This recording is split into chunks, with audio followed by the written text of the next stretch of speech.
SI Sports Network is on the air. Welcome back to the SI Sports Network, our first broadcast since February of last year. It's been a long, tough year, but we're really excited to bring you today's action between the Wildcats and the Stellar Prep Thunder, a team from Hayward, California that plays a non-conference schedule. So the Stellar Prep Thunder are here at J.B. Murphy Field. It'll be the Cats and the Thunder. The Cats off to a good start, a 1-0 record. They had a couple of scrimmages early last week right here at J.B. Murphy Field. It was the Cats and the Reardon Crusaders. Jack McNulty of Reardon kicked the football off. Jashai Shannon ran it back 95 yards for a touchdown, and the Cats never looked back in a 42-0 victory over the Reardon Crusaders. Casey Murphy, class of 77, here with you tonight. Our producer is Sean Lahan, class of 87, and we're thrilled to be able to be back on the SI Sports Network. Sean Lahan had a chance to catch up with head coach John Regalia, class of 93, during the week. So let's turn it over to Sean with the interview with John Regalia.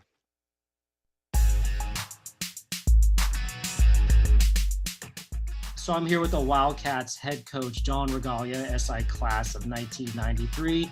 He's in his 25th season of coaching high school football, the 23rd at SI, and the 10th as head coach. Well, Coach, it's been an offseason like no other with a 16-month delay in the season. Can you give us the bullet points on how we got here today with your team and what this season will look like? Yeah, so, obviously for everybody, the last 13 to 16 months have been just like no other, right? So that obviously is, trickles down into everything that we're doing, specifically with our football program here at SI. I would just start by saying super proud of our school and athletic administration for allowing opportunities for our students overall. First, to get back in the classroom. Second, to participate in those school-based activities, one of which is athletics.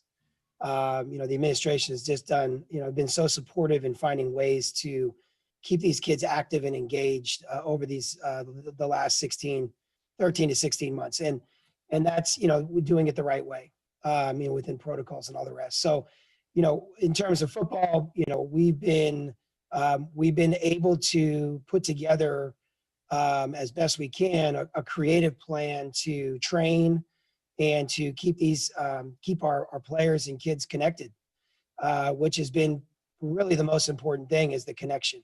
So we've been able to do that, and then of course, I'm really proud of our players and families for embracing it and taking it and running with it. So what we've been doing to this point, really since June, is offered opportunities to train primarily outside. In fact, all outside. So it's been a little different on that front, but we've been training. We've had an opportunity to work some skill sessions, all different than what we're used to, but still ways to keep kids engaged and together. So you had amazing success last year as a team, winning the WCL co-championship with Sarah and Valley Christian. On the very last day of the regular season, on the last defensive play of the game, in the memorable goal line stand for the ages. Is there any halo effect on your program after that? What experiences like that do is they validate, first and foremost, the foundations of what we're setting in our program. That's first and foremost. So, the on-field success is a byproduct of those foundations that we set and work at, and set day to day, and really have also been set over these last number of years by previous teams and coaches and players alike. So I think the first thing it does is validate it. What we're doing is right. It works for our players, our school, what we value in terms of developing our players in all ways. It works, and so that's the first thing that I would take away from that, and that we could take away from that. But I think also what it does is it sets the bar, so now, we understand what we're capable of doing and what it takes, and our players and coaches now know that, okay, we've reset our bar and we want to keep pushing that bar. And that's really an inward looking, it's us looking inward. It's not us comparing anything from year to year or comparing anything from program to program. It's us keeping our focus internal and on the things that we can control. And I think that's what our coaches have done throughout this offseason. And we've had an extended offseason to do that. And our players have done that too, you know. And I really what we get to do is take the legacy that has been left and continue to push it, you know, continue to build it and stand on it. So, you know, that's what those types of experiences do for us as we get to keep moving forward. And that leads us into our next question. You graduated the WCL Player of the Year in Teddy Buchanan and the single season reception WCL record holder, Danny Ryan. How does this year's squad reload, but also remain the same?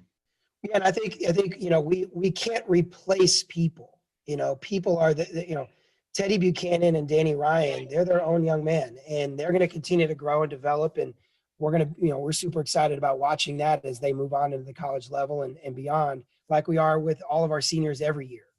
And it takes nothing away from what not only those two accomplished, but what we've accomplished together. But really where our focus needs to be is just, you know, it's inward, and it's believing in what we do and how we do it, and letting now our current players keep developing themselves in their own mold and with their own personality. And we're going to have other players that could have just as big of an impact as Teddy Buchanan and Danny Ryan, but they're going to do it their way. And they're going to do it with their personality, and they're going to do it the way they need to do it. So in previous interviews, you talk about SI football culture, from the players to their families, to the entire student body at SI, and to the SI alumni. Can you talk about that culture of your team? Yeah, there are a lot of parts and pieces to it. And I do believe, you know, we have a clear, defined culture in our program, and I do believe it's what makes the experience special. Again, we talked about it already, where success is the byproduct of that culture. It's the byproduct of the work and the preparation and all those involved embracing that culture and believing in it and owning it, and then taking it and running with it. So there's no doubt and this culture is not something that's new, right? It's been worked at and developed in the past 100+ years of our football program's history and our school's history.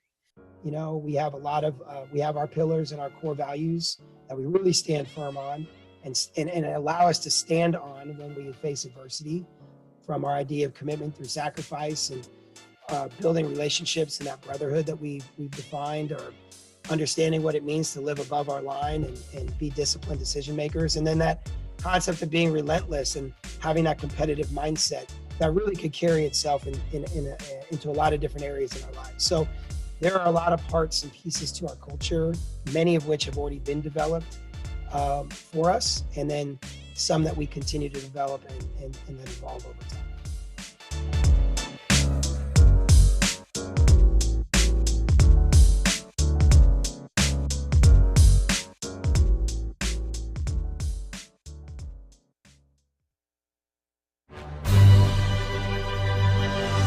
St. Ignatius College Preparatory is a Catholic Jesuit school serving the San Francisco Bay Area since 1855. Through a rigorous and integrated program of academic, spiritual, and co-curricular activities, St. Ignatius challenges its students to lead lives of faith, integrity, and compassion. Students are enriched by a diverse and loving Christian community and are called to become lifelong learners who develop their individual talents for the greater glory of God. With a commitment to intellectual excellence, leadership, service, and justice, we strive to be men and women for and with others, responding courageously to the opportunities and challenges of our time. Courage to lead, passion to serve.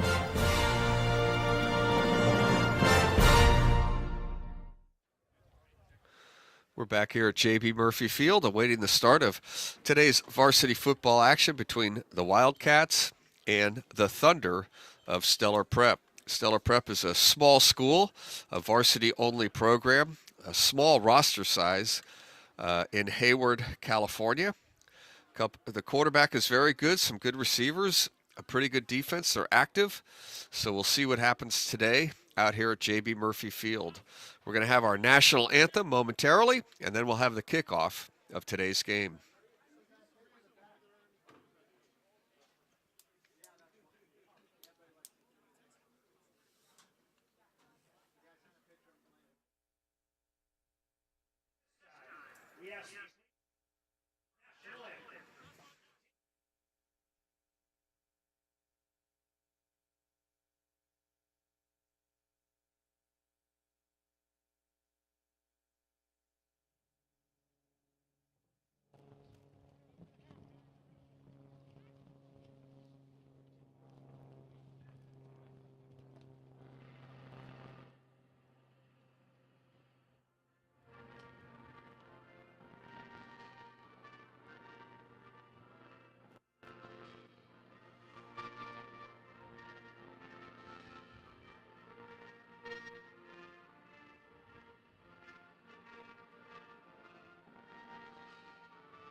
quickly, it's time for April football in the sunset here at J.B. Murphy Field.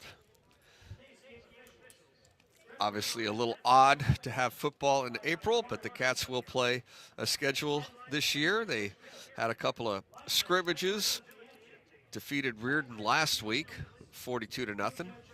Today, Stellar Prep. Next week, the big Bruce Mahoney football game from Kezar. 2 weeks from today, Sarah in a big rematch, if you want to call it that, of the WCAL regular season game last year, or a year and a half ago really, where SI won the game on a terrific 2-point conversion denial of the Padres, and SI won a share of the WCAL championship back in 2019. Jashai Shannon, number 4, is deep for the Wildcats, as is Liam McGannon. As mentioned, last week against the Crusaders, Jack McNulty kicked the ball off, and Shannon brought it back 95 yards for a touchdown. So we'll see what happens here. Stellar Prep only has 16, 17 players in uniform today, so they squibbed the kick down the middle of the field. It's picked up by one of the up men for the Cats. And a good return, but a nice tackle also. Matthew Asiato brings it back for the Cats. He's a junior. And SI will take over from their own 31-yard line.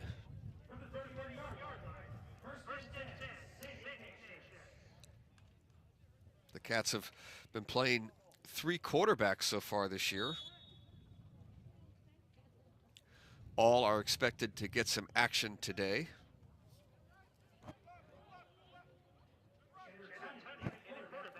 And Emmett Tunney, number 2, will take the first snap of this ball game. Tunney's going to hand the ball off and nowhere to go. Shannon had no chance on that play. Could have been a face mask, though. He got hit right about the face mask area. The marker is down. Yeah, a really good play by Stellar Prep, but they caught the face mask with the tackle.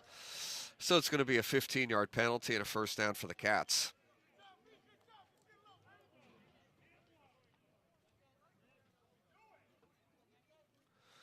Tough break early for Stellar Prep. They had a Shannon for a loss.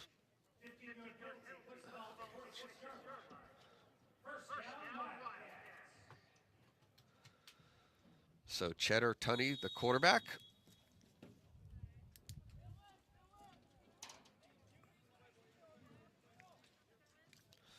He's in the gun. He's going to fake the handoff, roll to his left, loft a little pass, and it's first down and a lot more. Jackson Muzzy makes the play and a big gain and another first down for the Cats deep into Stellar Prep territory, inside the 25 to about the 24-yard line. Now marked out of bounds, actually out at the 29-yard line, and a first down. Jackson Muzzy with his first reception of the night. And another first down for the Wildcats.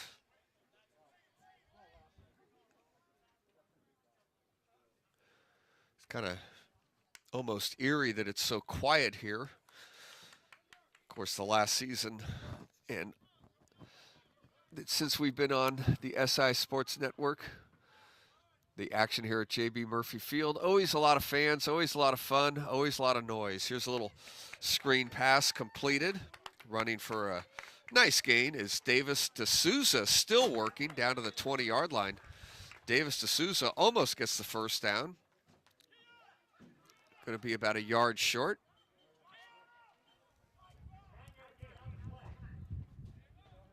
So nice reception to Davis. Call it a 9-yard gain, 2nd and 1 for the Cats.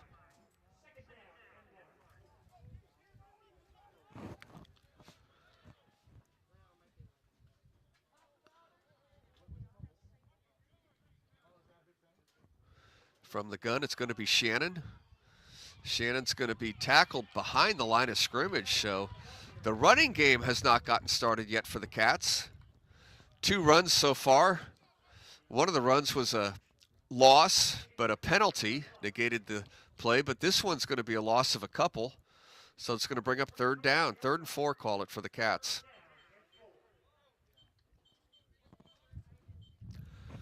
Stellar Prep's linebackers are very quick. John Regalia noted how fast they play at the linebacker position, and it was a couple of nice tackles already on some run plays. But the Cats have a 3rd down. Tunney, the quarterback to throw, looking to his left, throwing towards the end zone, has a man, and it's just overshot looking for Shannon, and that's going to bring up 4th down. Looks like the Cats are going to go for it here on 4th down. They used an empty backfield on that last play.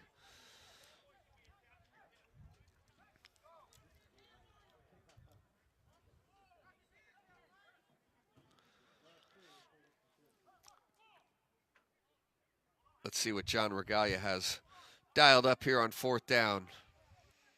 Liam McGannon split far to the right. Davis D'Souza's in the slot. This time Shannon is in the backfield with Tunney, and he's going to go for Shannon, and it's intercepted! A big pick, and Stellar Prep holds.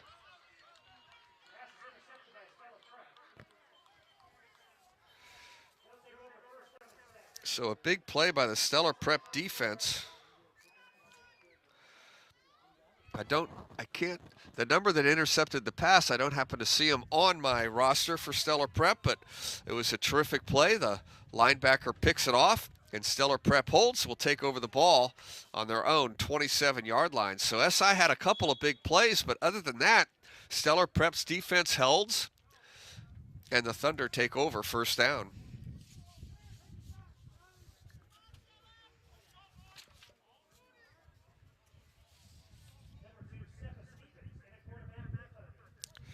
Stepha Stevens is the quarterback for the Thunder.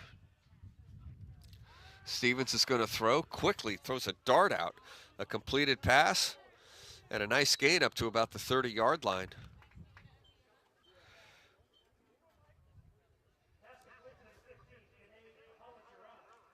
Kahalajaran makes the reception. Kane Kahalajaran, he's got a brother on the team as well.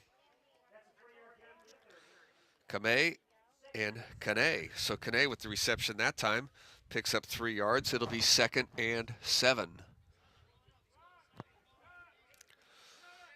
Stepha Stevens in the gun.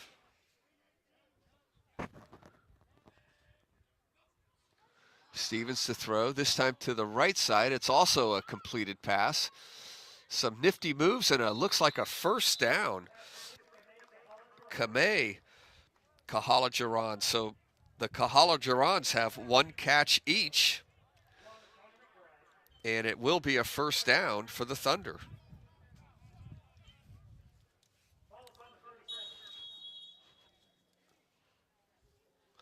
Number 4 is Kame Kahalajaran. Number 15 is Kane Kahalajaran, and they both have a reception for the Thunder. Stepha Stevens is 2 for 2.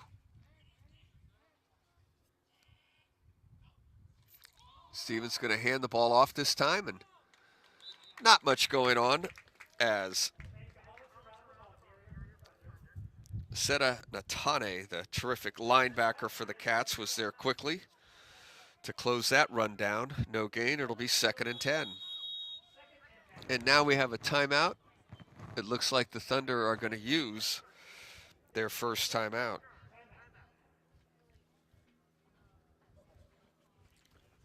.34 to go in the 1st quarter in a scoreless game. Again, just an abbreviated schedule this year for the Cats. Is we don't have to explain why on that one, but the Cats are going to get 3 league games in. They had a couple of scrimmages. Today's a non-league game, obviously. SI and the WCAL North. We're going to call it the WCAL North this year. 1-0 with that big win over Reardon, 42-0 last week. Cats will play Sacred Heart Cathedral in the annual Bruce Mahoney game at Kezar Stadium next week. 2 weeks from today, Sarah will travel north, and the Cats will play Sarah right here at J.B. Murphy Field. SI's not going to play Valley Christian, Bellarmine, Mitty, or St. Francis this year. Those 4 schools will do battle in the southern part of the WCAL. But it's just great to be out at the old ballpark again, J.B. Murphy Field, to see high school football here in April. So now they're going to run a little option read, and a pitch nicely done up to about the 45-yard line. And I don't have number 24 on my roster either, unfortunately. But he made a nice run. It'll be third down now, third and about 4.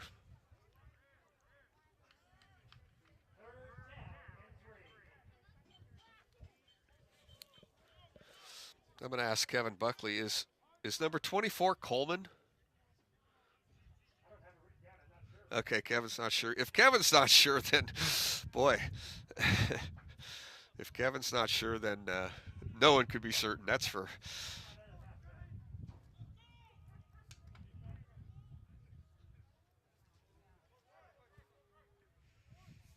Roger D'Souza saying hi with the Masters hat on. His son Davis with a catch in the SI first drive. This is Stepha Stevens, the quarterback. And jumping off sides, it looks like, are the Wildcats. We'll see if there was some movement in the line first of all, but Santino Franco jumped. But it looks like he was drawn off. So a 5-yard penalty is going to push it back to 3rd and 8.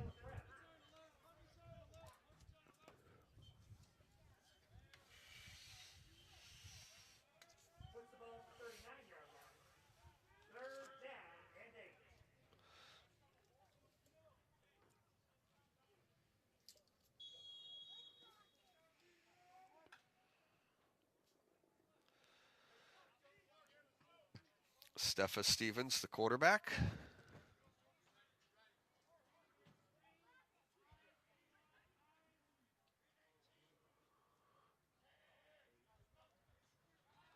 Looking to his right. Throws a nice pass, completed, but it's going to be well short of the first down. That's Coleman there, number 22. Coleman with the reception, but well short. And let's see what the Thunder will do here on 4th down.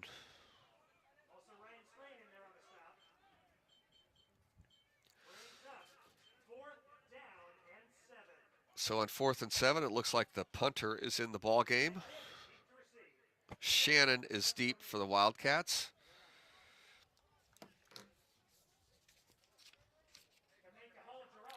Kahalajaran is the punter. Kame Kahalajaran. I have a feeling the Kahalajarans are going to be on the field all game long for the Thunder.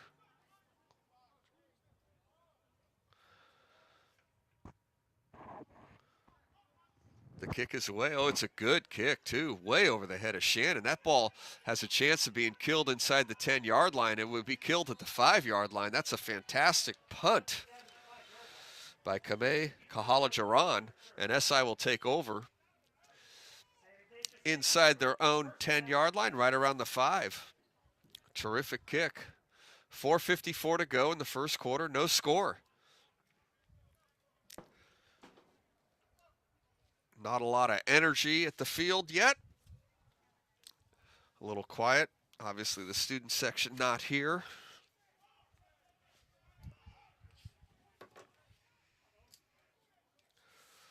We'll update you on some Bruce Mahoney news as we go along today and see if we can bring you up to date a little bit better on the sports programs going on here at SI. Tunney is the quarterback. He's looking to throw. He's in trouble. He gets rid of it just in time. Shannon now has some room up the sidelines. He's going to get out of bounds for a first down at about the 20-yard line. So Tunney got rid of that ball just in time, and it's a completion for 15 yards and a first down for the Cats. It looks like SI is going to be able to throw the ball today against this Thunder defense, although Tunney did throw an interception to kill the last drive, the initial drive of the game for the Cats. Tunney's going to throw again. And this ball is incomplete. Kind of threw it behind Liam McGannon. It's going to bring up second down. So as I mentioned, the first leg of the Bruce Mahoney, as usual, will be the football game at Kezar Stadium, April the 9th at 7 p.m. The baseball game will be later on in April. Not 100% sure when or where, but we're looking around April 27th to the 29th for that game. This is Shannon. Shannon's got some room this time. He gets across the 30, and it's a first down for the Wildcat. And I'm sure for the first time in the history of both schools, and probably will be the only time, the basketball game will be the third leg of the Bruce Mahoney this year. The basketball game is scheduled for May 5th, and still not sure where that will be played either. And now another timeout taken by the Thunder.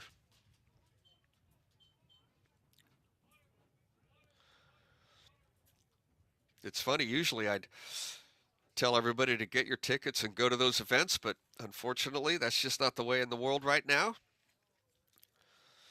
But the Bruce Mahoney football game, April the 9th.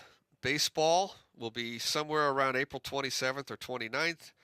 And May 5th will be the basketball game. Be kind of fun to have the basketball game decided maybe. That would be interesting. Usually it's the baseball game, when needed, that decides the trophy. Of course, last year, the Cats won the football game and the Irish won the basketball game, and we never got a chance to play the baseball game. So the trophy was shared for the first time since 68 and 69, back in the day in 68 and 69. The schools weren't both in the WCAL at the same time. So the trophy was split in those years as well. So SI has a first down. Shannon with a 12-yard run on that last carry. New quarterback for the Cats. It's going to be a run, but those linebackers are fast. Very fast. Charlie Pfeiffer tried to get around the end. He had no chance. Kahalajaran with another tackle. He's the punter, the receiver, and the tackle, and he's walking, came up a hair lame on that play. Hopefully he's going to be okay. Loss of 2. SI's run the ball 4 or 5 times, and outside of a penalty, a face mask on a tackle, Stellar Prep has held them to negative carries 3 out of those 5 runs. Here's a throw this time. Ooh, and a nice tackle, a completed pass. Davis D'Souza with a nice reception. He holds on to the ball, had no chance to run after the catch. Gain of about 5 yards. It'll bring up 3rd and 6.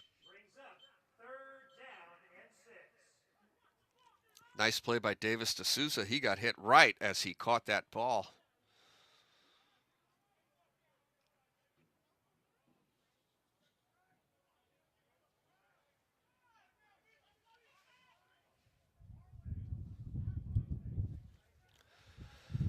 So receivers split to the right.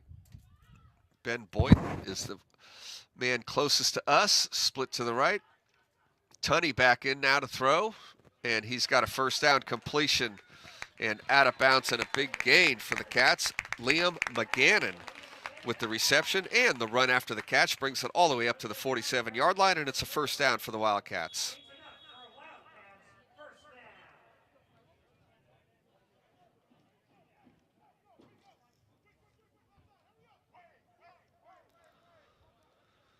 McGannon now split to the right.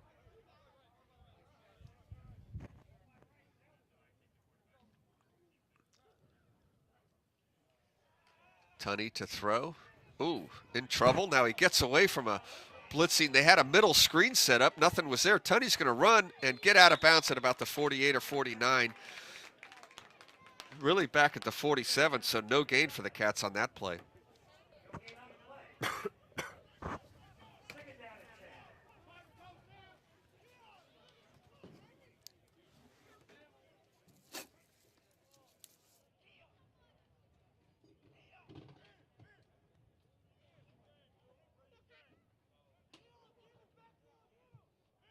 and 10 for the Wildcats. They had looked like they were trying to get a middle screen on that last play, but it was blown up by the Stellar Prep defense. Tunney could get the ball back to the line of scrimmage. Shannon is the back with Tunney.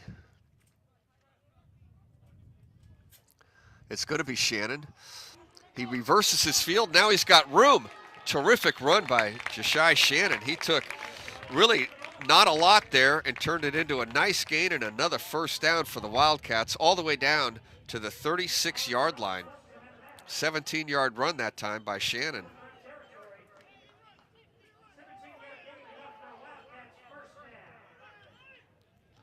SI right back to the line of scrimmage. Quick pass out to the outside. Oh, McGannon is going to go. He's inside the 20 and now knocked out of bounds at about the 15-yard line. Liam McGannon took that short pass, broke a tackle, and gets another first down for the Wildcats.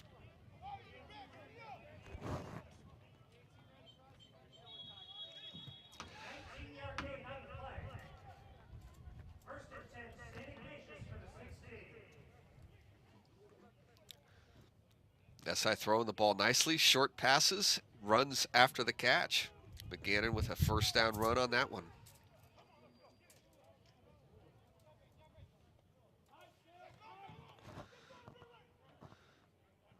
Tunney in the shotgun is going to give it to Shannon. Shannon's in trouble in the backfield, but he outraces the defense and gets inside the 10 down to about the 5, call it the 6-yard line. Very close to a first down. Jashai Shannon showing the speed. Shannon looks impressive here today. SI starting to run the ball a little bit. So it'll be another first down for the Wildcats.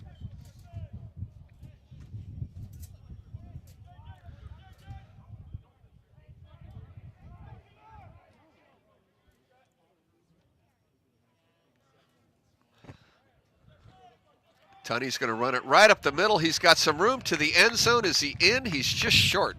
He is just short, right about the 1-yard line, really inside the 1-yard line. It'll bring up second down and goal for the Wildcats.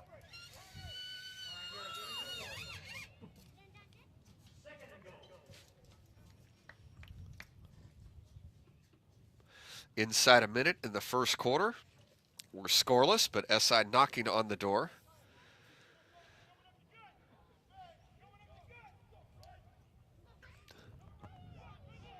Tunney and Shannon in the backfield. It's going to be Shannon, and he is in from 1 yard. Jashai Shannon with a touchdown. And pending the extra point, the Cats on the board first, lead 6-0.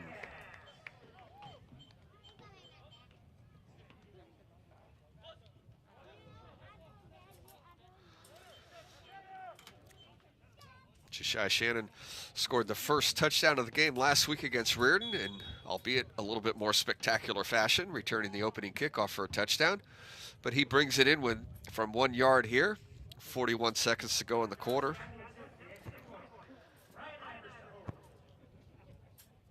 The holder is Ryan Ivers.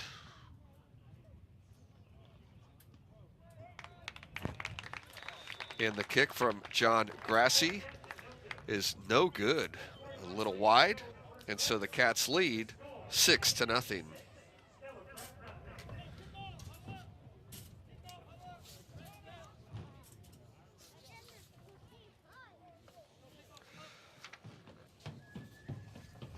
Boy, SI was a terrific team last year being, of course, 2019. Teddy Buchanan, terrific year. How about Danny Ryan, who set a single season record for receptions in the WCAL? Really just playing one season of varsity football. Danny Ryan had a terrific year last year for the Cats. Teddy Buchanan was the WCAL Player of the Year last year. SI earned a share of the WCAL championship last year, defeating Sarah. That's the last time we did a football broadcast on the SI Sports Network. SI won that game 14-13. Sarah scored late in that game, had a chance to tie it up. In fact, they did for a moment. They kicked an extra point.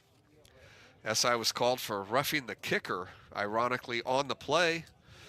Patrick Walsh decided to accept the penalty, bring the Ball half the distance to the goal line, but SI thwarted the 2-point conversion. We covered the onside kick, took a knee, won the game last year 14-13. Really one of the great games played here at J.B. Murphy Field, and Sarah will be here in 2 weeks to take on the Cats. There's a very good chance that both teams will be undefeated when that game takes place, so we'll just call it a kind of a bit of a rematch in this shortened season. It's a short kick. It's going to bounce at about the 20-yard line, picked up by a Stellar Prep player. Working his way to the right side, does a pretty good job, gets it across the 20 to the 21-yard line. That was DeMonte Burrell with the pickup of that short kick. And Stella Prep will start first down from their own 22, we'll call it, 22-yard line. The captains for today's game were Ryan Strain. Ryan is a senior, and Damani Burrell, who just received that kickoff, represented Stella Prep as the captains for today's game.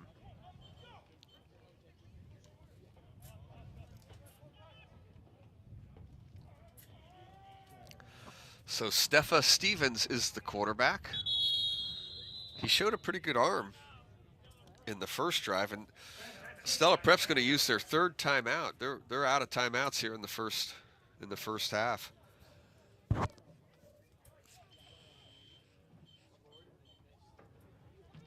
So Stella Prep, as we mentioned, a small school in Hayward. They have a varsity-only program. They've actually had some pretty good success over the years. The roster this year is a little small. Not a lot of players lined up, suited up. Their head coach is Desmond Gums. There's only 125 enrolled in the school. It's a private school. Stella Prep Thunder, they were established in 2012. You think about that, SI started educating in 1855, so the Cats been around a little bit longer. The enrollment at SI is right around 1,490. So Stella Prep, like I said, though, they've had players go to the D1. They have a player or two on an NFL roster right now. Through their short history, they do qualify for the NCS Small School Playoffs. They've got some terrific athletes. One of those is Steffa Stevens, but he got a bad snap that time, so he's got no chance. Santino Franco will get credit for a sack on what will probably be the last play of the first quarter.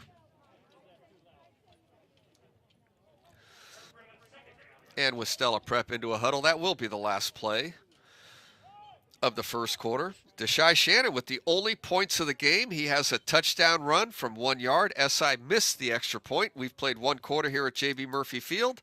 It's the Cats 6, Stella Prep nothing.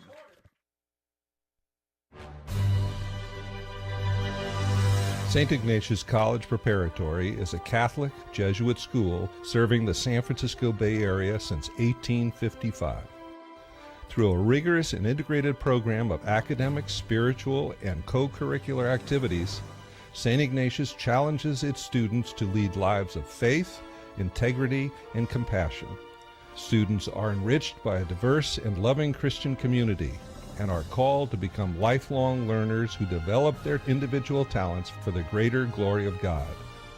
With a commitment to intellectual excellence, leadership, service, and justice, we strive to be men and women for and with others, responding courageously to the opportunities and challenges of our time. Courage to lead, passion to serve.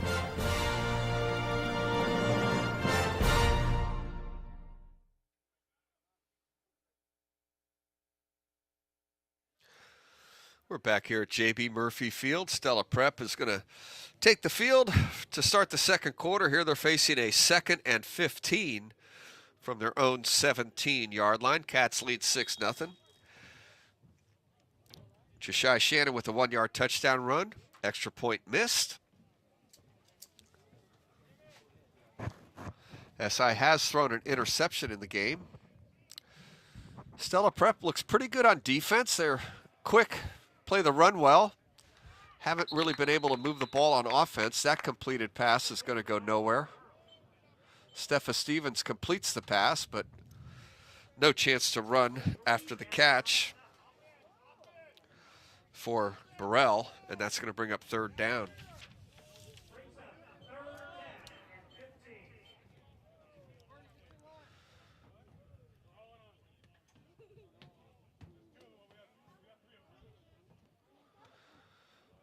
SI has 3 good quarterbacks on their roster. We've seen Cheddar Tunney and Charlie Pfeiffer. We have not seen Aiden Smith as of yet today. Here's Stevens. He's looking downfield deep, but now he's in trouble. He's going to be sacked inside the 10-yard line at about the 8-yard line. That's going to bring up 4th down. He wanted to go deep to Kamei Kalajaran. I'm having a hard time with that name, but he couldn't get it to him. Instead, he is sacked, and SI will send back Jashai Shannon and Liam McGannon to field this punt from Kamei.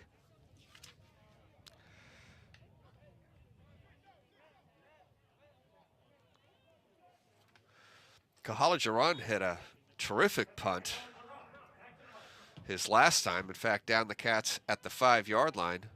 And SI went on a 95-yard scoring drive. This time the Cats' deep men are giving him a little bit more respect, waiting for the ball at the 45-yard line. He'll be, by the time he gets this ball off, he'll be at about the 2 or 3-yard line.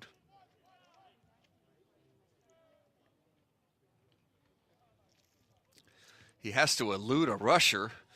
He does a great job at just getting that punt off. The athleticism to be able to elude a rusher and then kick a football is simply amazing. That ball was going to be blocked if he kicked it in rhythm. He actually pulled it back and then kicked it again, and a very nice punt. SI will start from the Stella Prep 44-yard line.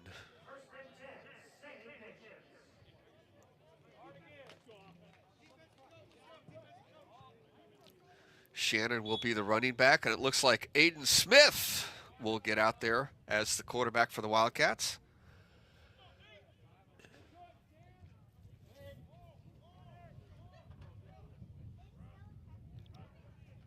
And it's going to be a handoff. No, a fumble. SI's lucky to get the ball back. A little mix-up between Shannon and Smith will bring up 2nd down.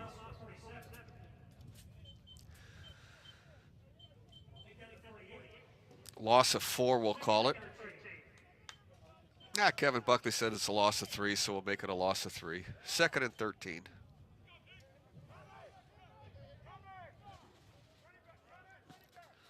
Aiden Smith is going to throw this time. He's going to fire one deep down middle, and it's intercepted. That's the 2nd interception for Stella Prep. That's a heck of a play by the safety at Stella Prep, and he's going to get the ball back across midfield to about the 48-yard line.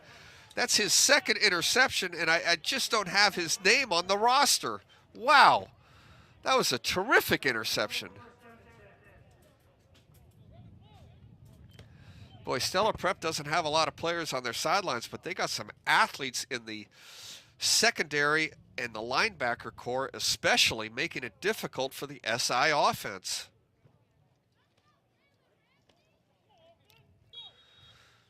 That's the 2nd interception that SI quarterbacks have thrown today. Stella Prep will start right from midfield.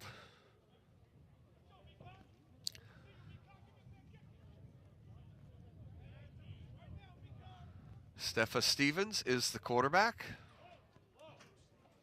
He's going to throw. He's going to fake a short throw, go deep downfield, and it's caught. A terrific play. Going out of bounds inside the 30 at the 29-yard line, and a big 1st down for Stella Prep. That's Kamei Kahalagaran. Kahalagaran, both Kamei and Kane, doing a lot of work for Stella Prep here today. 20-yard gain. This time Stella Prep has receivers stacked to the left-hand side. Now a man in motion, and they're going to look to the right. Under trouble. Stevens under big trouble. He gets a throwaway, and is it completed? I think it is, for a gain of about 7 yards to that man Kamei again. And are they going to wave it off now as an incomplete pass? They will. But I'll tell you what, Stephen Stevens, even on an incomplete pass, that's a heck of a play just to get away from the rush. Oh, I see what happened. I didn't see the flag out there, but as Stevens was eluding tacklers, they had an illegal man downfield, so it's a 5-yard penalty and replay first down.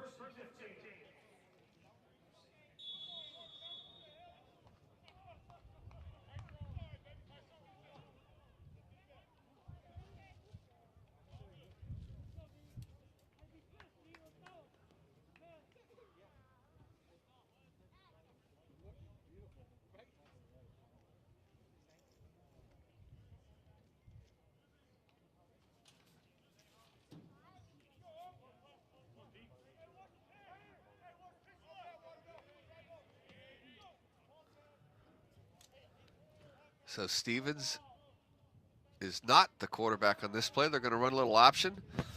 Stella Prep's in big trouble here, and it's going to be a big loss.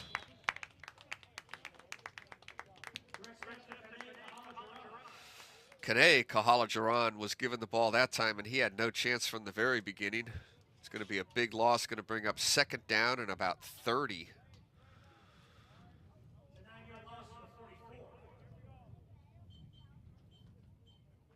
I guess 24. It'll be second down and 24.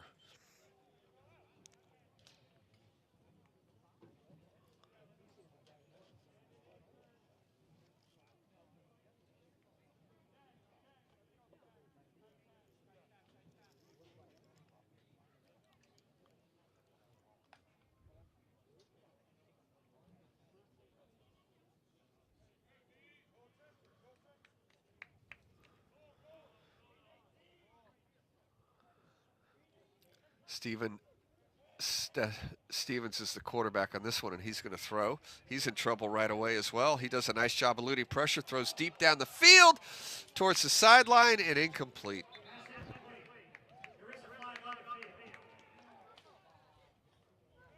There is a marker down, however.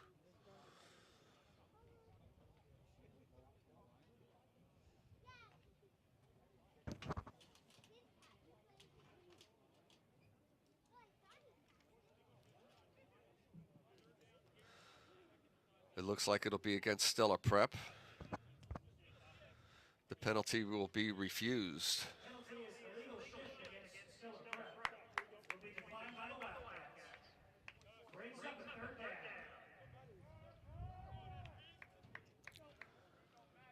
Tough to see the flag. It was right on the SI sideline, thrown by the line judge. Penalty refused. 3rd and 24 for Stella Prep.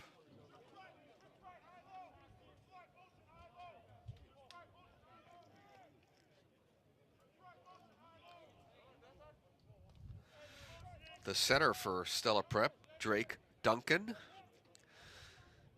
He breaks the huddle early, gets up to the line of scrimmage, and is ready to deliver the shotgun snap to Stephen Stevens. Stevens looking to his left, in trouble again. He's going to throw a pass that's a little bit too high, and that will be incomplete. Tried to hit Coleman, and that's going to bring up 4th down.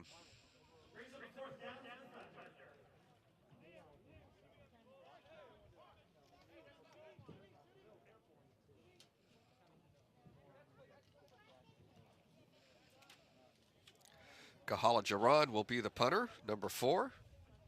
He's really knocked off 2 terrific punts already today.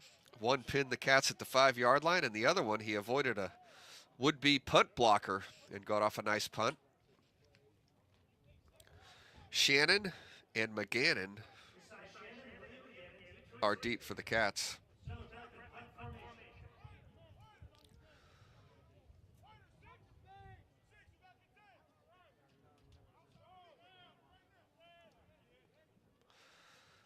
Cahalan has a little bit more time. Oh boy, he puts up another fine punt. Fielded right about the 10-yard line. Boy, McGannon does a nice job, but another good punt. McGannon fielded that ball at about the 10, brought it out to about the 24, 25-yard line. So another fine punt by Cahalan, and SI will start from their own 25-yard line. Aiden Smith looks like will be the quarterback for this drive. Aiden Smith was picked off in his last possession. Stella Prep with 2 interceptions on the day.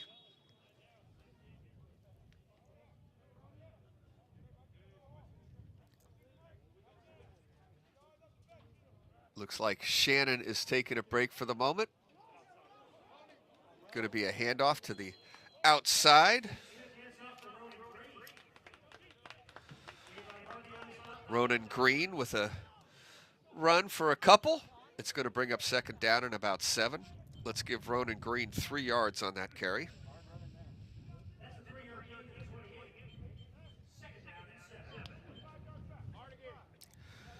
Ronan Green, a junior, attended St. Cecilia's.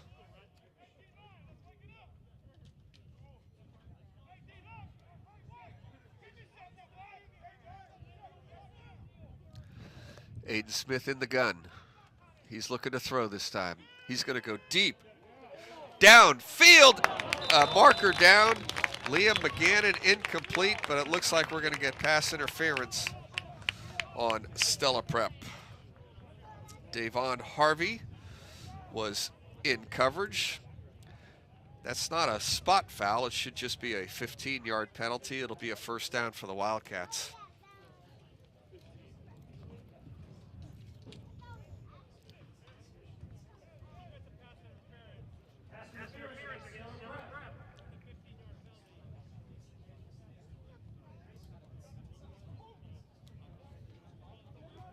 So the 15 yards will be marked off from the line of scrimmage, and SI will have it at the 43-yard line and a first down for the Wildcats.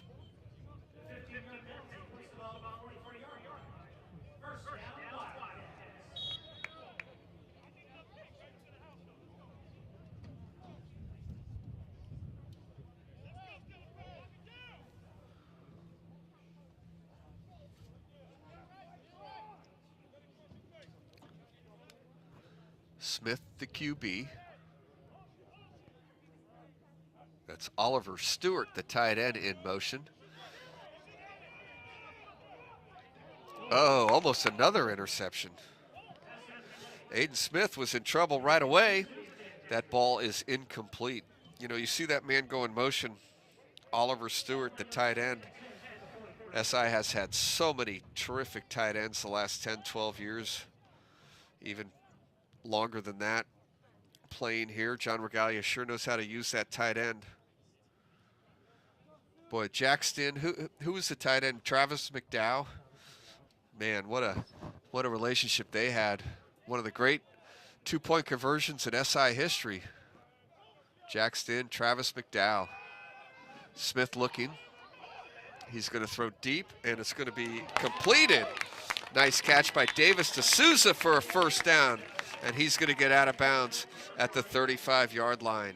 So Davis D'Souza has 3 catches in the game today. That's Roger and Susie's kid. Smith from the gun, SI moving quickly. High snap. Quick pass over to McGannon, but the Stella Prep secondary is fast. There's no question about that. They got there quickly. That's going to be no gain, 2nd and 10 on a completed pass. Clock moving, 4:50 to go here. Second quarter, Cats just leading 6-0. As you would expect, kind of quiet here at JB Murphy Field. No band, no student section. But we're just happy to be able to be playing some football here in April. Smith from the gun is going to hand the ball off this time, and nowhere to go. In fact, losing a couple of yards was Shane Crispin. So it's going to be 3rd down for the Cats. Call it 3rd and 11.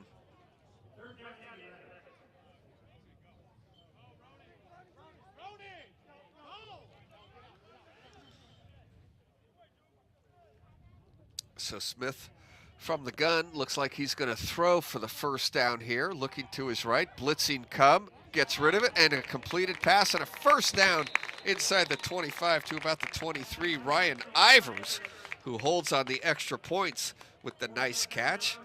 SI able to throw the ball effectively against Stellar Prep, although Stellar Prep has 2 interceptions on the day. But SI really hasn't gotten the running game going yet. And Stellar Prep's punter, Kame Kahala Jaran, has done a good job. So SI has had to go the length of the field each time possession. They do have the 1 touchdown. They're going to run the ball with Shannon this time. He gets outside to the left, cuts it back. Jashai Shannon with a marker down is going to score, but we're going to have to wait and see what the marker is. And that was done all by Jashai Shannon. He really didn't have anywhere to go. He weaved his way into the end zone, but we have to check out the penalty marker. Going to be holding on SI.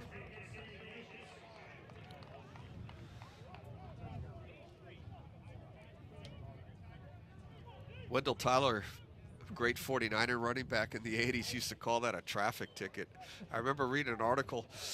Wendell Tyler ran one in for a touchdown, and he was all excited. He turned around, and he saw somebody was getting a ticket, and he knew it wasn't going to count. So SI with a holding penalty. What a run, though, by Jashai Shannon. Stellar Prep had the play covered. Shannon on his own with a couple of nifty moves. Made it into the end zone, but SI trying to help Shannon out downfield, got called for a hold, so it's going to bring up 1st down again for the Cats. The penalty occurred downfield, so SI really only has about a 1st and 7 or 8 right now.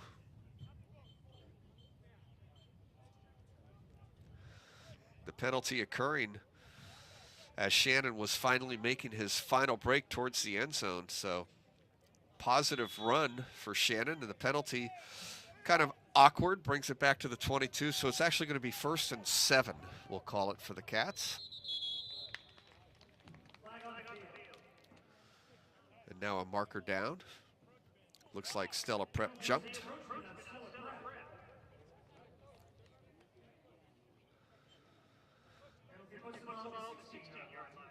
So it's going to be 1st down and 2 yards to go. You don't hear that very often in a football game for the Cats.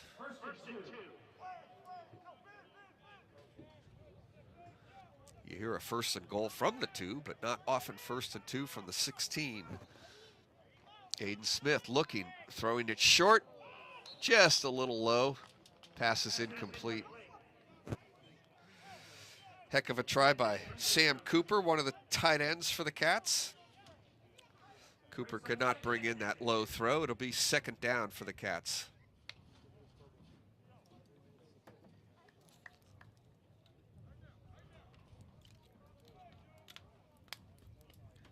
Shannon in the backfield. And now Charlie Pfeiffer is the quarterback. Number 15 gives it to Shannon. He's got the 1st down. Jashai Shannon is going to get the 1st down inside the 15 to about the 13.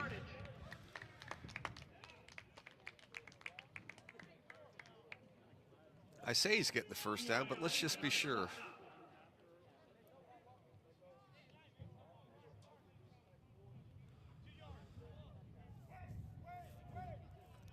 Looks like they're going to mark it short, so it's going to bring up 3rd down.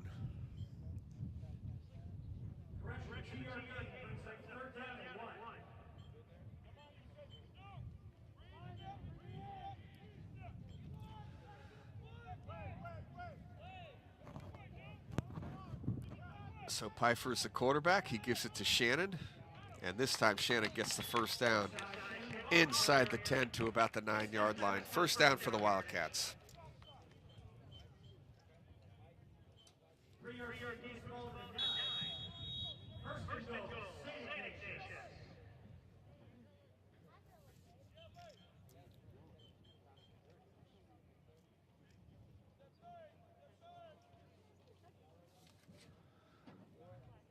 Clock moving. 2 minutes to go here in the second quarter. SI leads 6-0. Here's Pfeiffer. He's got a receiver in front of him. He's going to throw to the back man, but it's incomplete. That's going to bring up second down.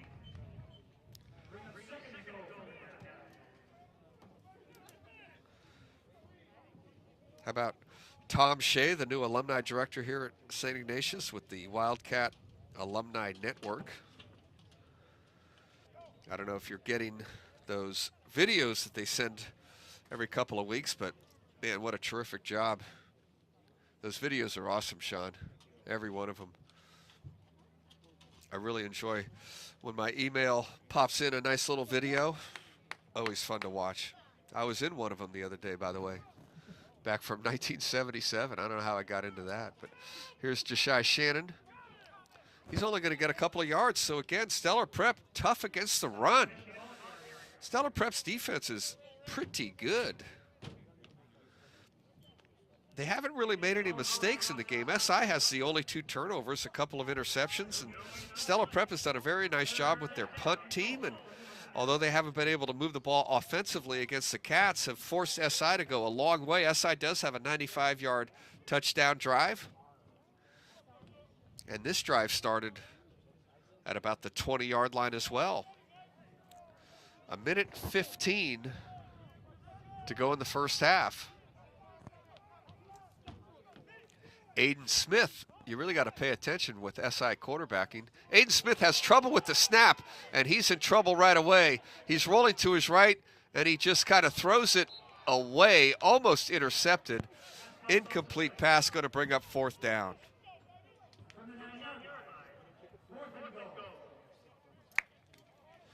So SI gets a 1st and goal from the 9, but cannot move it any closer. And they're going to have to settle for a field goal attempt. John Grassi is the kicker.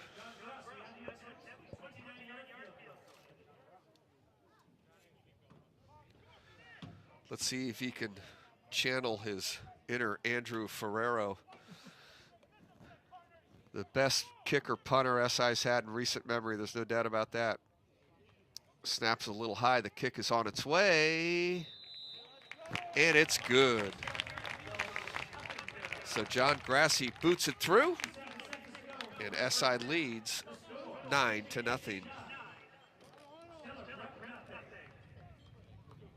Call that a 26-yard field goal for John Grassi.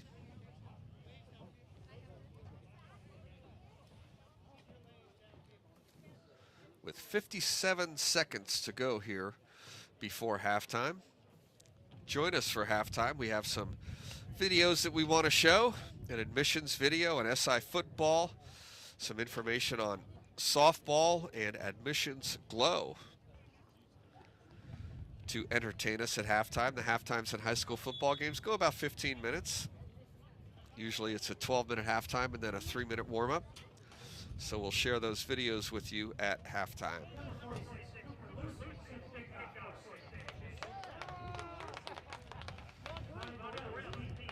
A sophomore, Cooper Lucy, will kick off for the Wildcats. Damani Burrell, one of the deep men for Stellar Prep. Kane Kahale Jaran, the other deep man.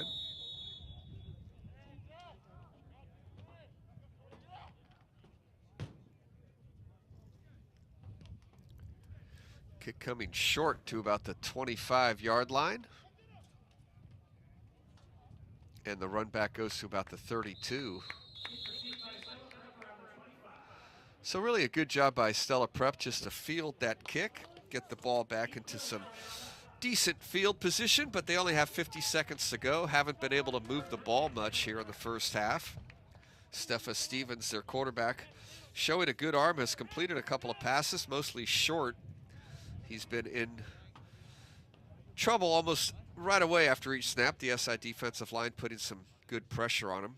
Stella Prep does not have any timeouts as well, so we'll see what they do with the final 50 seconds here before halftime.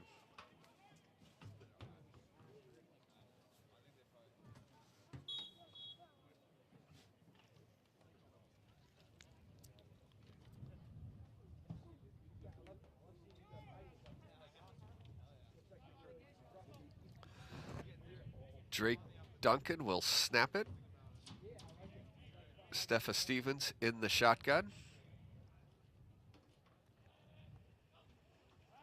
He's looking to his right. Throws it short, completed. Gain of a couple. There's our man, Kame Kahalajaran with the reception. I don't think he's left the field today. Stella Prep will get to the line of scrimmage quickly here. 25 seconds to go in the half. It's second down. Stevens looking. He's going to throw too high and incomplete. Patrick Timmons had pretty good coverage there for the Cats. 3rd and 9 with 15 seconds. Let's see if Stella Prep hands the ball off, and SI probably will not use a timeout. And we'll bring it into halftime with a 9-0 Wildcat lead.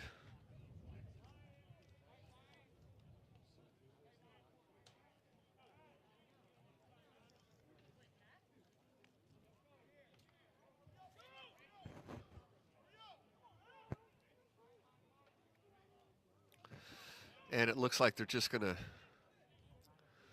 maybe just take a knee here. They're under center for the first time all game. Stevens is they're gonna try a little razzle-dazzle. It's not gonna work, but they tried it. And it's gonna be a big loss on the play. Damani Burrell. But the clock runs, and that's gonna bring us to halftime. So here we are at the end of the first half. Jashai Shannon had a 1-yard touchdown run to give the Cats a 9-0 lead. John Grassi kicked a 26-yard field goal, and we're at halftime here with the Cats leading 9-0. Stay tuned for our halftime show with some video commercials produced by our man, Sean Lahan.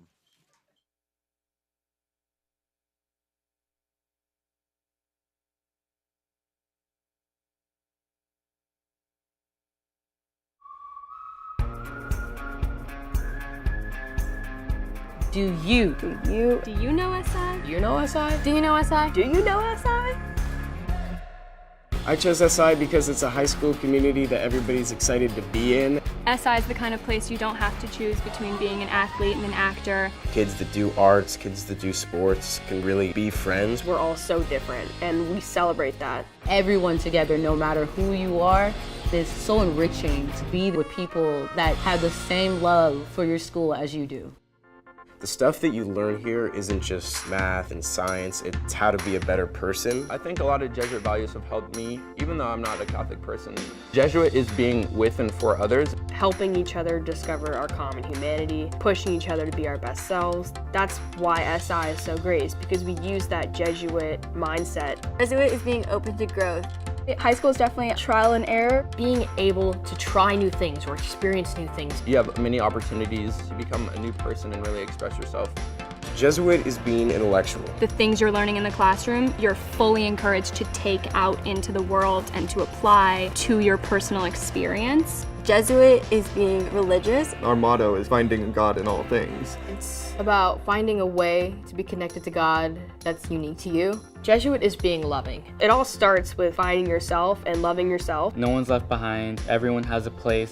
Jesuit is being committed to justice. I am so grateful for what I have, and now I want to help the world. So if it does improve and progress. Jesuit is being called to leadership. Leadership is not really about the roles, the names, the titles that you're given. I think SI provides a lot of opportunities for students to lead, whether they feel like they're the outspoken leadership type or they don't think they'd ever be seen as a leader. You are a leader in some way or another. This is Jesuit. This is Jesuit. This is Jesuit. This is SI.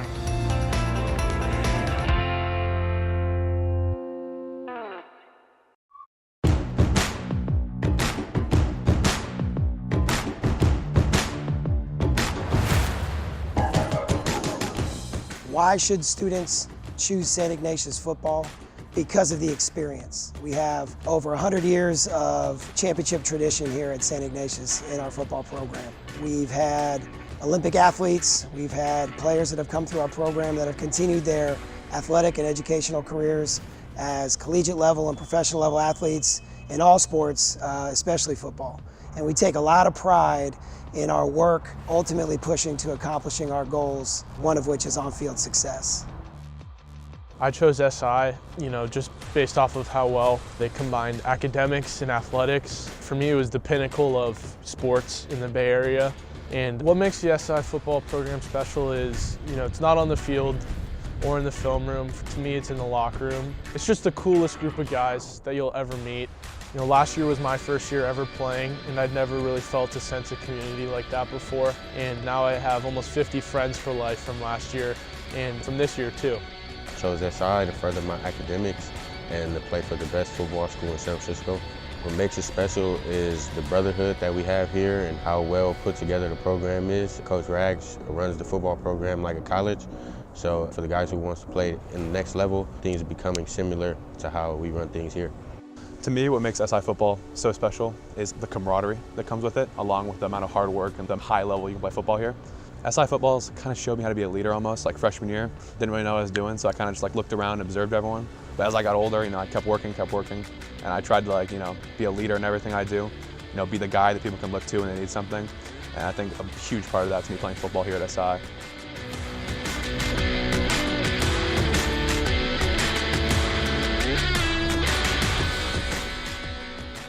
Being an SI student athlete carries a lot of weight. It's countless hours after school, before school for some sports, 6 days a week. So it's definitely really tough, but it's all worth it in the end. You're representing the school, and you have to do so in a respectable way. SI football, it's shaped me to be the person I am. Before SI in general, I wasn't even able to look somebody in the eye and have a full-on conversation with them. They shaped me to be a better person. We work hard on and off the field, and I always look forward to wearing red and blue. SI football it's everything. It's competitive, it's fun, and it's the best program in San Francisco. SI football is family. SI football is a brotherhood.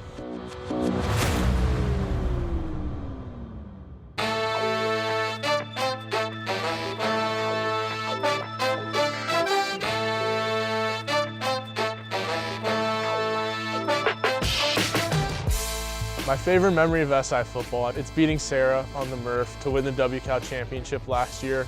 The stands were packed, down to the wire, goal line stand to end it on an extra point. It really doesn't get better than that. I define that as the quintessential St. Ignatius experience. St. Ignatius students choose St. Ignatius football for many reasons. We are extremely excited about the expansion of our facility, specifically with the lighting of J.B. Murphy Field.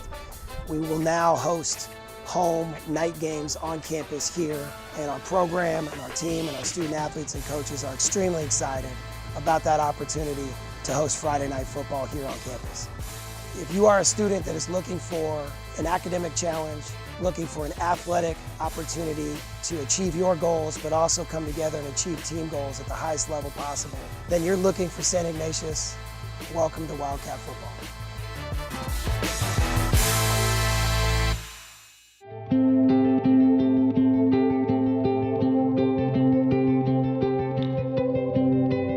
I'm Marina. I'm a senior at SI, and I play softball, and I'm a pitcher.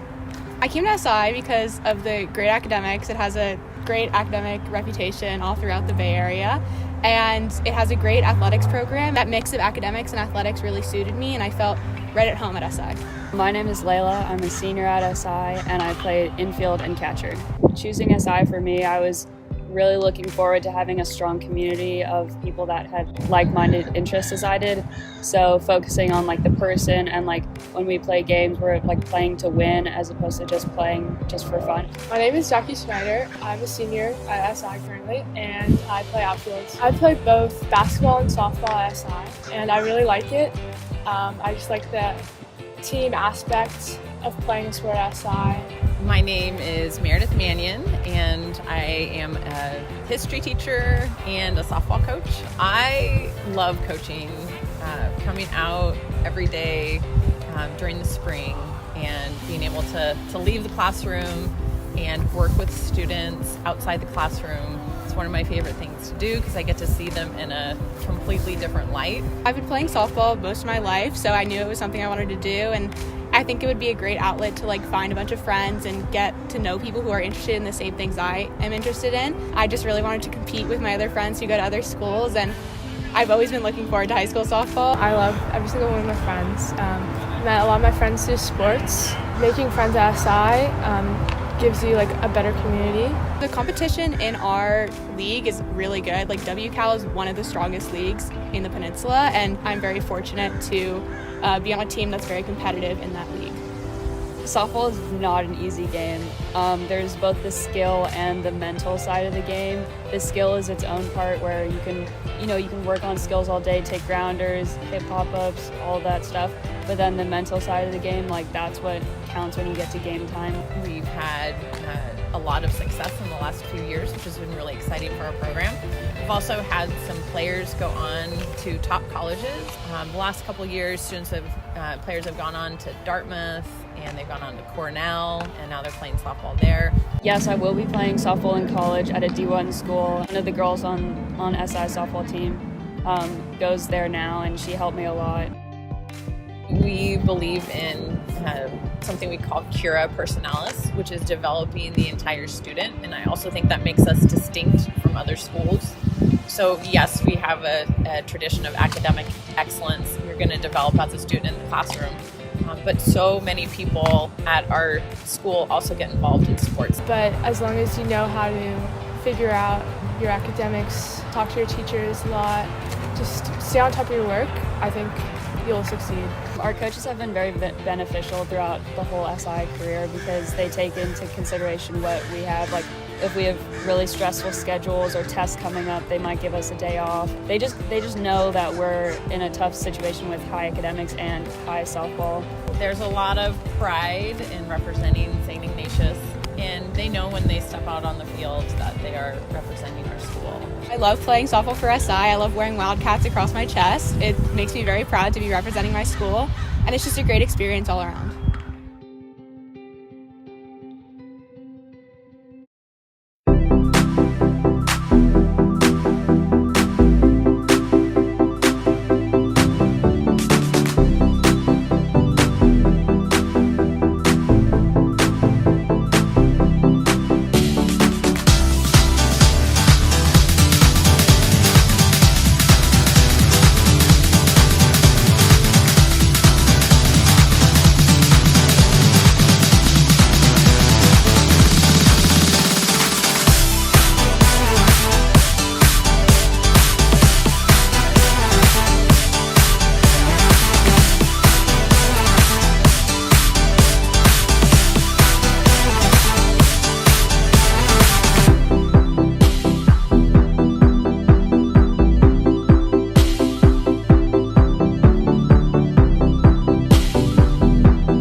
Did you know that St. Ignatius has 66 teams in 15 sports and close to 100 clubs and performing arts activities for students? Some of these activities include dance, drama, choral, orchestra, video production, and finance. Our yearbook, The Ignatian, started in 1910 and our student newspaper dates back to 1920. Did you know that the average class size at SI is 25 students, with more than half of our entire student body being students of color? Did you know that affinity clubs like the Black Students Union, the Association of Latin American Students, and the Asian Students Coalition have been part of SI for 5 decades?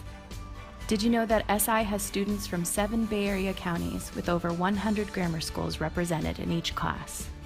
SI is in the top 1% in the nation in advanced placement exams taken, with the pass rate 20% higher than the global average. On the SATs, SI students' average scores are 254 points higher than the national average. Did you know that 93% of SI students participate in the Spiritual Retreat program? And the class of 2017 averaged over 160 hours of community service for each student. This year, we will distribute $4.3 million to 22% of SI students, with the average financial aid grant being $13,400. Did you know that the Father Sauer Academy is our new tuition-free middle school that serves students of all faiths from low-income families? Did you know SI's Girls Who Code Club and the robotics team are helping prepare students for today's workforce, and that these clubs are mentored by adults and SI alumni currently working in tech? Did you know upon graduating from SI, the members of the class of 2017 were awarded $27.9 million in college scholarships? I'm SI teacher, volleyball coach, and former Maja student Jen Curtin, SI class of 2004. To learn more about St. Ignatius, log on to siprep.org and click About Us. That's siprep.org and click About Us.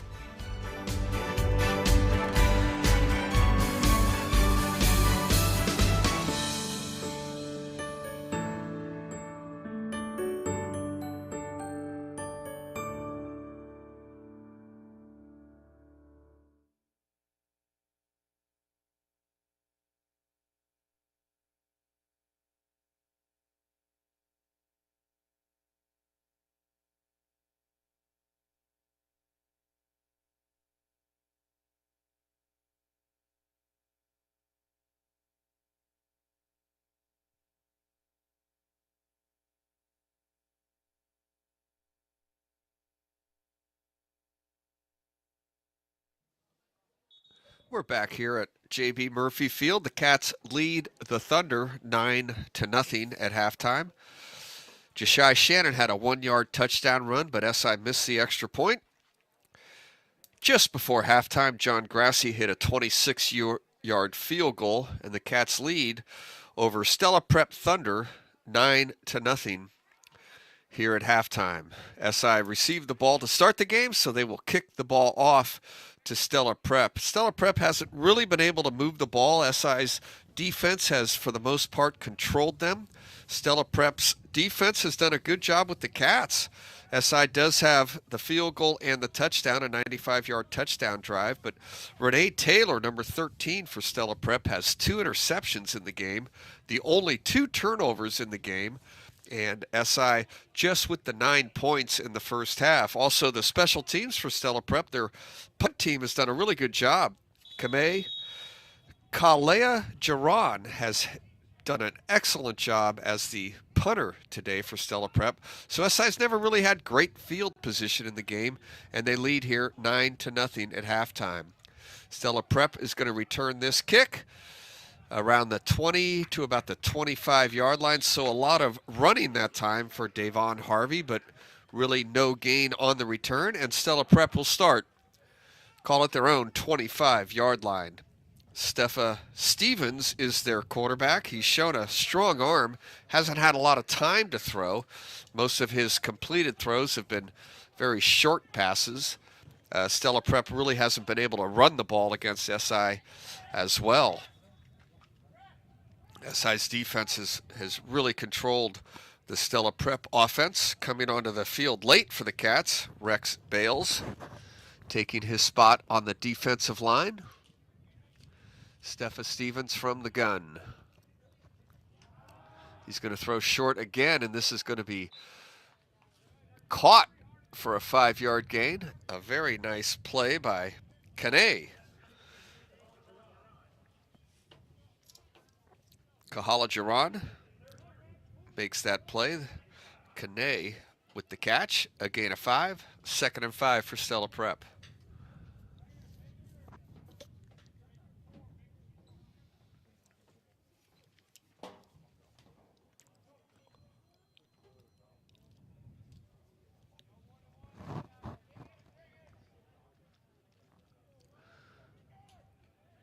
Stevens, the quarterback, in the gun.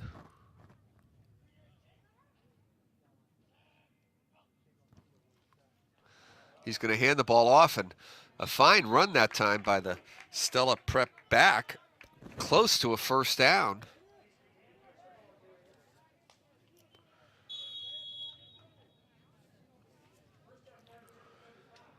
A first down for Stella Prep.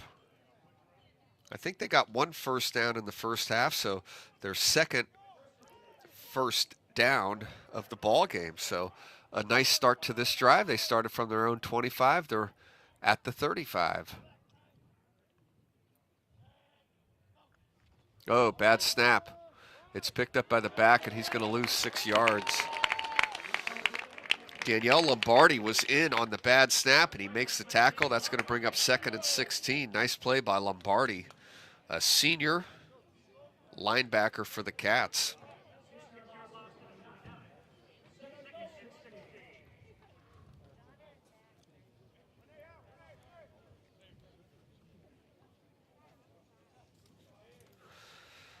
There will be basketball this year, hopefully, if things stay the same. I understand that teams are starting practices. A couple of new basketball coaches for SI this year on the varsity level for both the boys and the girls program. Steffa Stevens is going to throw deep this time, way downfield. It's going to be intercepted by the Cats. Terrific interception with room down the sideline, inside the 20 to the 15. He is in. He is out of bounds, not quite a touchdown, just out of bounds. Patrick Timmons with a great interception and a nice run back, and the Cats will start at about the inside the 10-yard line.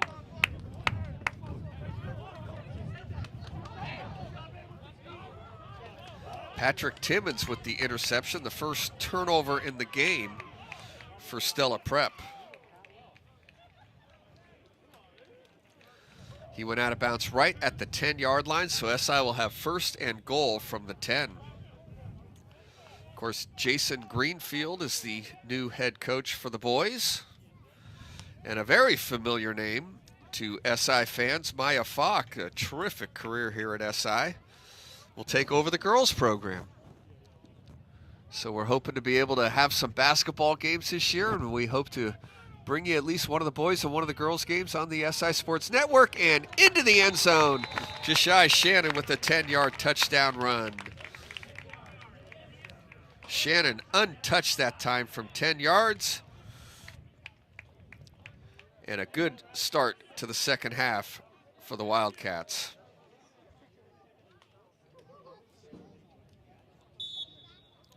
You just wonder if that interception kind of pops the balloon a little bit for Stella Prep. They played a really good first half, but they only have 16 players, 17 players in uniform playing today. They've got to be tired. And SI with the extra point, up and good, is going to lead 16-0. So John Grassi with the extra point. The play was set up by Patrick Timmons, a big interception and a long return to the 10-yard line. And Jashai Shannon took it the rest of the way, 10 yards for the SI touchdown. The Cats now in command, 16-0, with 9:25 to go here in the third.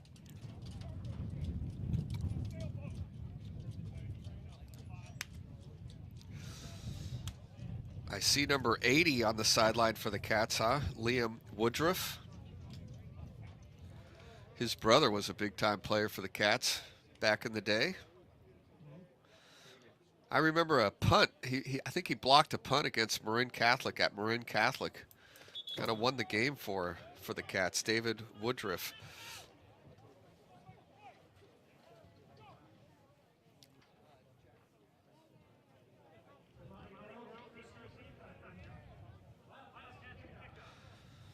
Lucy to kick off again for the Cats.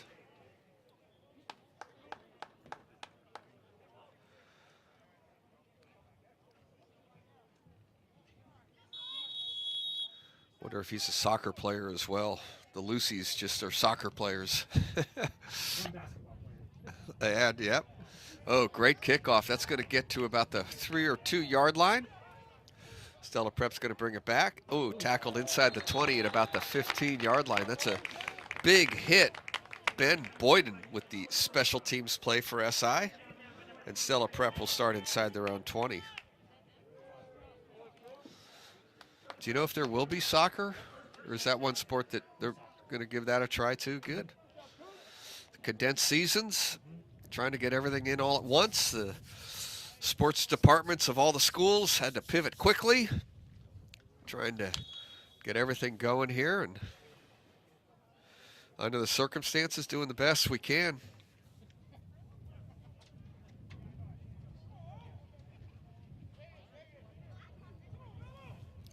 So Steffa Stevens will start from their own 16-yard line. He's going to hand the ball off. Gain of about 3 or 4. That was Terrell Oliver with the carry. Bring up second down.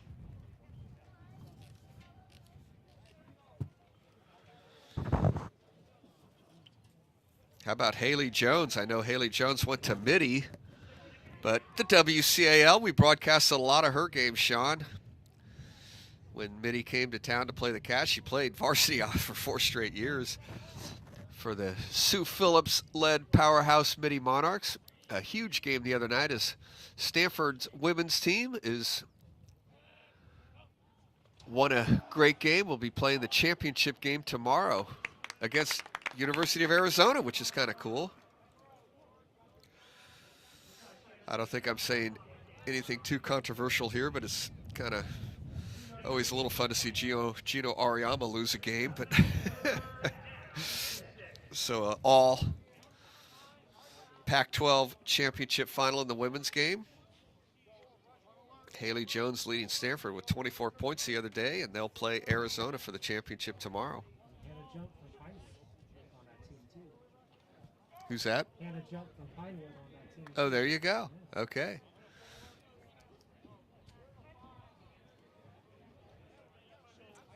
The boys are playing today, and we're looking forward to bringing you hopefully a game or two from both the boys and the girls basketball season coming up here. Steffa Stevens going to go deep right side, intercepted again. The Cats with their second interception of the second half, and that is Daniel Lombardi. So Stella Prep did a good job avoiding big mistakes in the first half, getting a little tired, taking a couple of chances. Steffa Stevens has thrown 2 interceptions here in the second half, and SI is going to be set up with terrific field position at the Stella Prep 20-yard line. Call it the 22.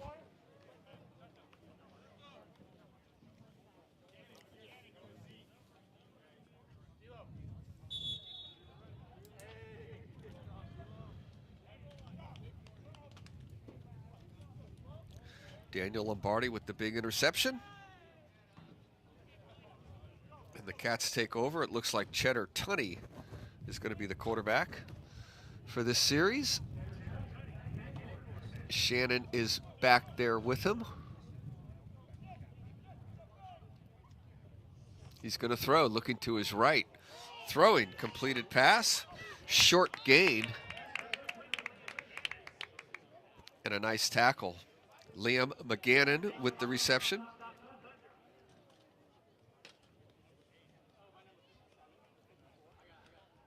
Going to bring up second down, call it 2nd and 7. 7 minutes to go here in the third quarter. Cats finally taking control of this game, 16-0 here. The defense pitching a shutout. Stella Prep, by my count, only has 2 first downs in the entire ball game. SI led 9-0 at halftime. Tunney looking to his left, nothing there, and he's going to go down, sacked. The Stella Prep off defensive line got there, and made the play.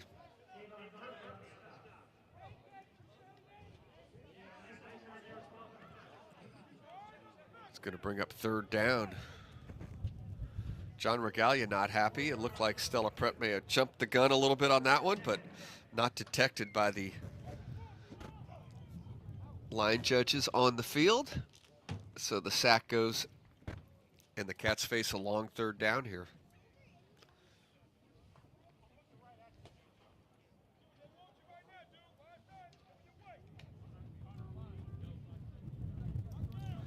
So Tunney from the gun sends two receivers to his left. D'Souza in the slot, McGannon split wide, tight end. Oliver Stewart to the left as well, and now we have a stoppage and a timeout from Stella Prep. Stella Prep used their 3 timeouts in the first half rather quickly, and they use one on defense here on this big third down play. The Cats brought 9 players up to varsity from the JV squad earlier this week. The JVs did not have a game this week. Stella Prep is a varsity-only program next week. JVs also will not be playing. Sacred Heart Cathedral has a freshman and a varsity program.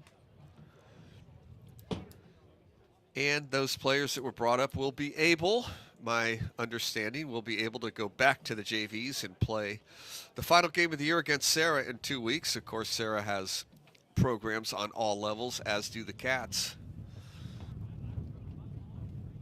Relaxing the rules a little bit.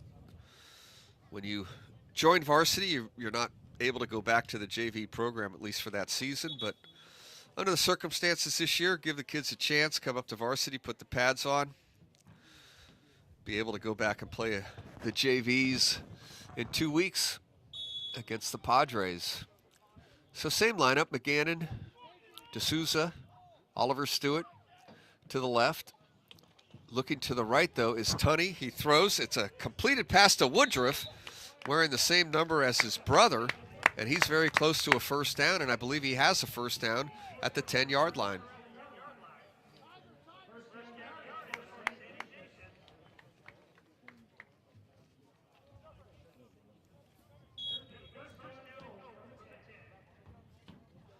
First and goal from the 10-yard line. SI had a first and goal from the 9 in the second quarter, and the defense for Stella Prep stiffened, and SI was forced to kick a 26-yard field goal. John Grassi booting it through for the Cats. This is Tunney from the gun. He's looking to his left this time, throwing deep corner, and is it intercepted? It is intercepted. That's the 3rd interception of the game, but now Stella Prep with the defense intercepts their 3rd pass of the day. Unbelievable. SI with 3 turnovers. Tunney throwing that ball to a spot, and the SI receivers didn't get there. And that's another pick for Stella Prep. SI's has 2 goal-to-goal situations in the game today where they have not been able to score touchdowns. 1 field goal and now a turnover.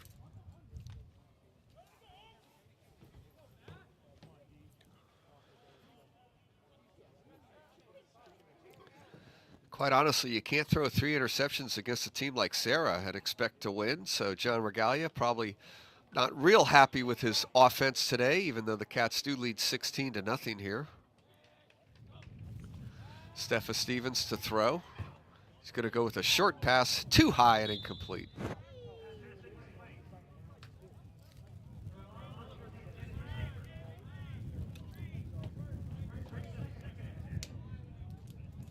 .5:31 to go in the third. Cats lead 16-0.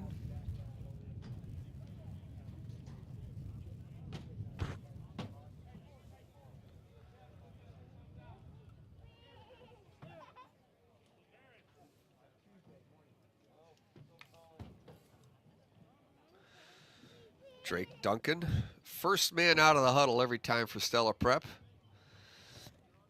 He's the center. He's done a terrific job with that shotgun snap today. Stephen Stevens is the quarterback. Another perfect snap from Duncan. He's in trouble right out of the way, though, is Stevens. Running for his life now, lobbing one, and it's a completed pass and out of bounds after a short gain.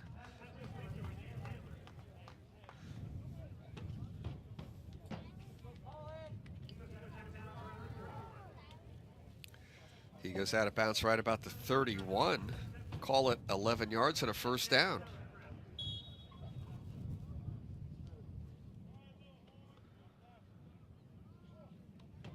So Sarah's actually playing St. Francis today.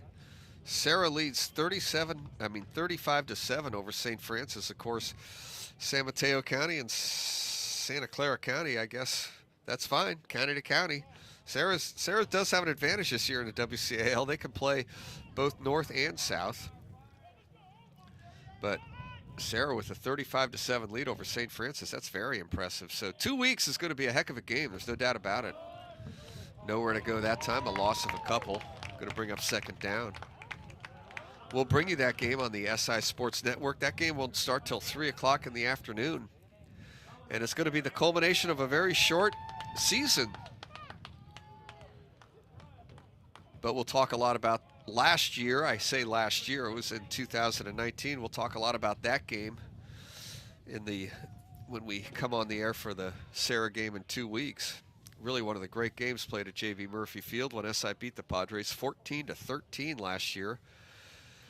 Sarah was undefeated coming into the game last season. The Cats won that game and turned out to be a three-way tie for first place in the WCAL.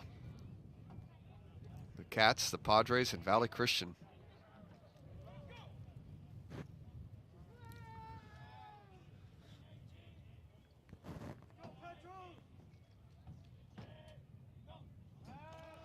Stevens to throw.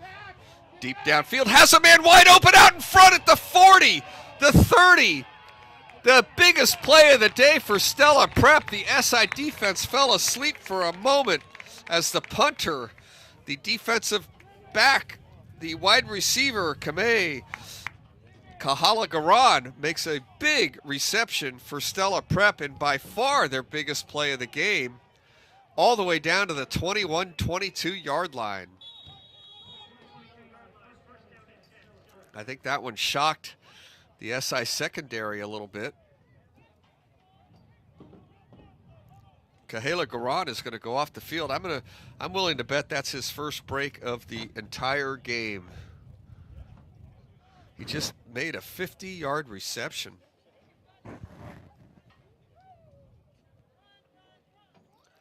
Three receivers to the right.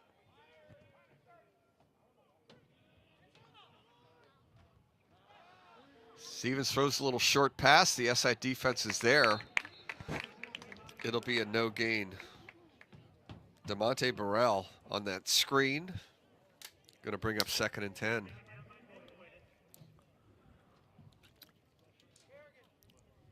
We'll call it a loss of a couple on the play.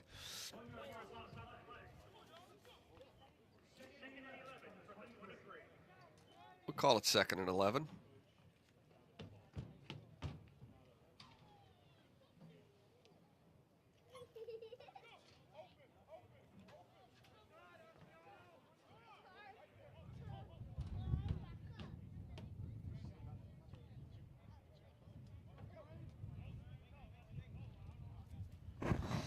Stella Prep getting set. Stevens is the quarterback. Looking to his left, throwing deep for the end zone. Has a man completed right at the 1 yard line. Another terrific throw by Stevens. And that ball is completed to Kane Kahale Garan. So the Kahale Garans, both brothers, have huge catches on this drive that started from their own 20-yard line. Wow.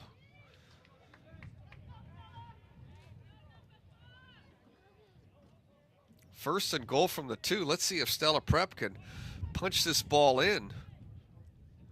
They really haven't been able to run the ball against the Cats today.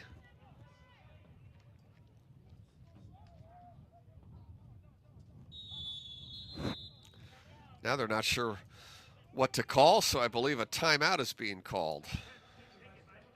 Stella Prep uses their second timeout of the half with 1:56 to go here in the third. Cats lead 16-0. Jashai Shannon has 2 touchdown runs. John Grassi, while missing an extra point, also booted through a 26-yard field goal. But the Cats being threatened for the first time all day. Quarterback Steffa Stevens of Stella Prep with 2 huge completions on this drive that started on their own 20-yard line. A completion to Kame Kahalagaran and Kane Kahalagaran. The brothers each have a big catch on this drive, and Stella Prep has first and goal from the 2.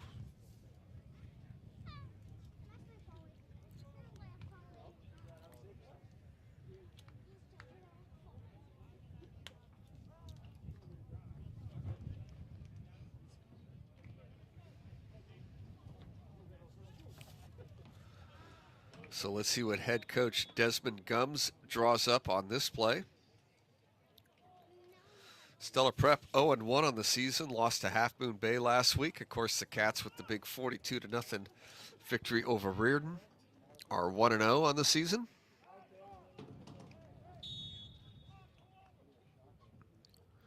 And here come the Thunder.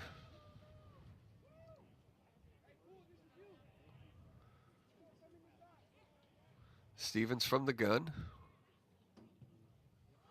Snaps a little low. He's rolling to his right. Has room, throws. Caught, almost caught. In and out of the hands of Kahalagaran. Kame could not make that catch. It'll bring up second down. Nice to see Kame back out on the field. He took a play or 2 off after that big 50-yard reception a moment ago. And he's back in there.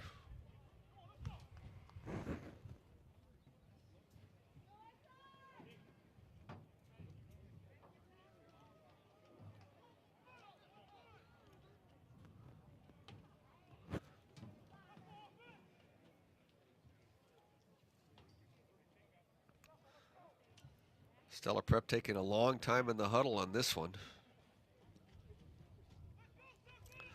They sent 3 receivers to the right side.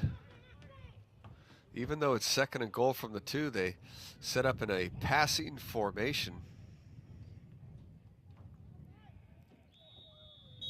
And now we have a marker and too much time. They did really take a lot of time in the huddle that time. So that's going to push them back to the 7-yard line. It'll be second and goal from the 7.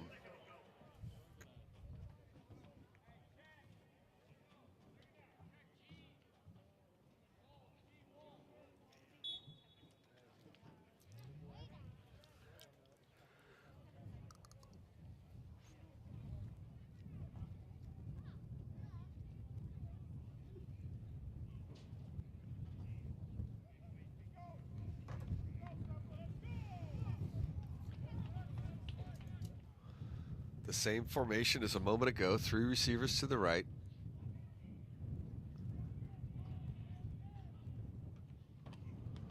Going to hand the ball off, running to his left, nowhere to go, loss of couple.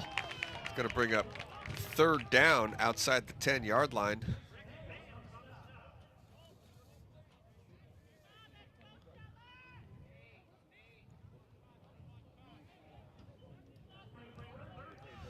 The inability to run the football has really hurt Stella Prep on this drive. They got the ball down to the 2-yard line.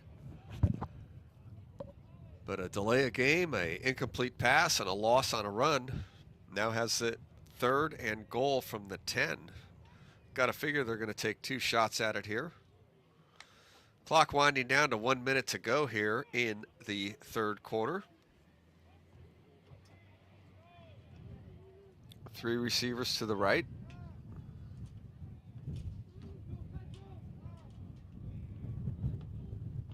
Stevens looking to his right, in trouble, down he goes. The SI defense is just too strong.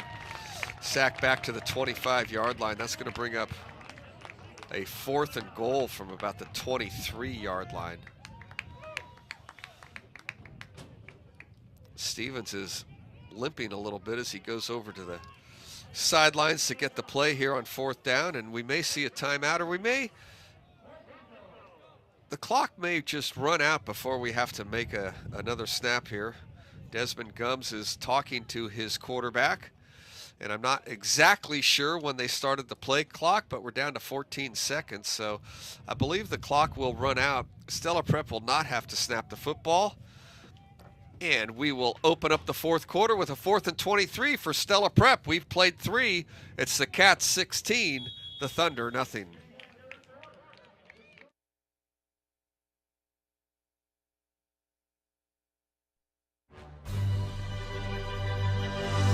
St. Ignatius College Preparatory is a Catholic Jesuit school serving the San Francisco Bay Area since 1855.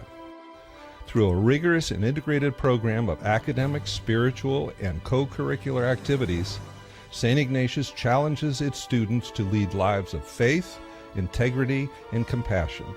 Students are enriched by a diverse and loving Christian community and are called to become lifelong learners who develop their individual talents for the greater glory of God. With a commitment to intellectual excellence, leadership, service, and justice, we strive to be men and women for and with others, responding courageously to the opportunities and challenges of our time. Courage to lead, passion to serve.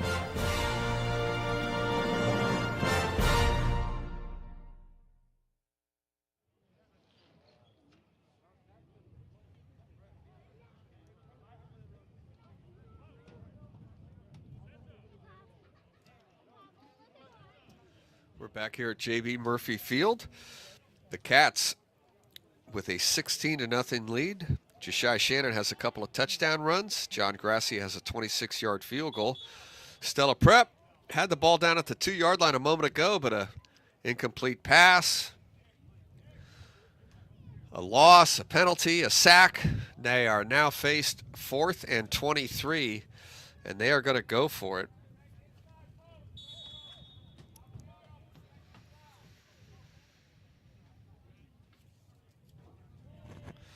Stevens is the quarterback.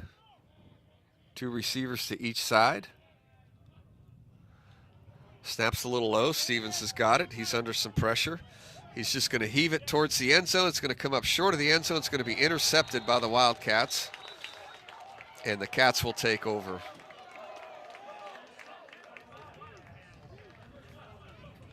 Pete Quill with the interception.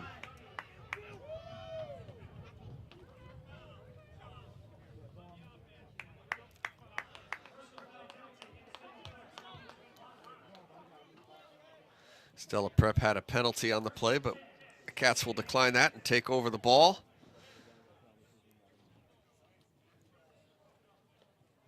About the 8-yard line, it looks like. It'll be a first down for the Cats. The quarterback for SI will be Cheddar Tunney.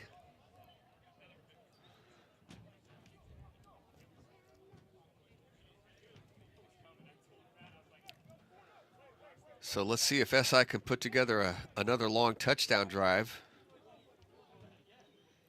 They had a long touchdown drive in the first quarter, but other than that, it's really been the defense, and the offense has been a bit inconsistent for the Cats. They've thrown 3 interceptions on the day. And Tunney is the quarterback. He's going to run it himself. He does a nice job getting to about the 15-yard line.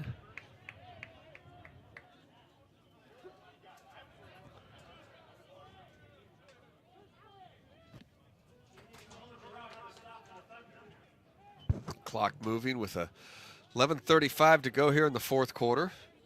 It's going to bring up 2nd down. Give Tunney 6 yards on that carry. It'll be 2nd and 4.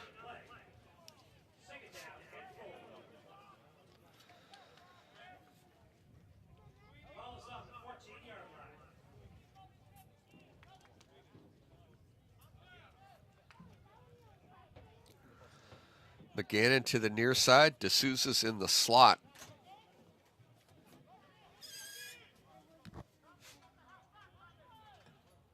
Tunney's looking to throw. He's in trouble right away. He eludes a tackler. He's going to throw another interception. Unbelievable. SI has thrown 4 interceptions today with a marker down. Damani Burrell with that interception. Let's see if it counts.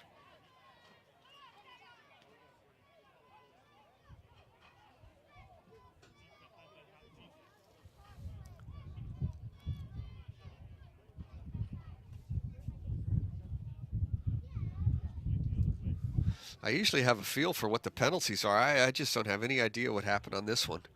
The flag was away from the ball.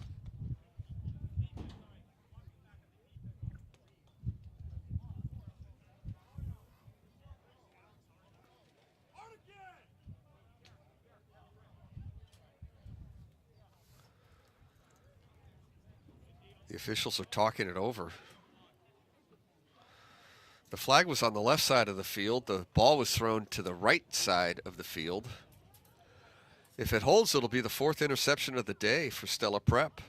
But the SI offense is still on the field.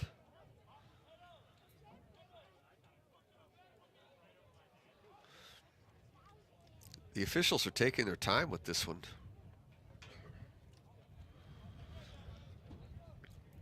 It's hard to imagine. They must be talking about if it was a penalty at all. If the penalty is against SI, it's an easy decline for Stella Prep. Yeah, they're going to wave it off. So that's what they were deciding. And so there's no penalty. So that will go down as an interception. And it'd be a Stella Prep football. So the 4th interception of the day for SI quarterbacks. That won't go over well against either Sacred Heart Cathedral or especially the Serra Padres. That is for sure. You can't turn the ball over that many times.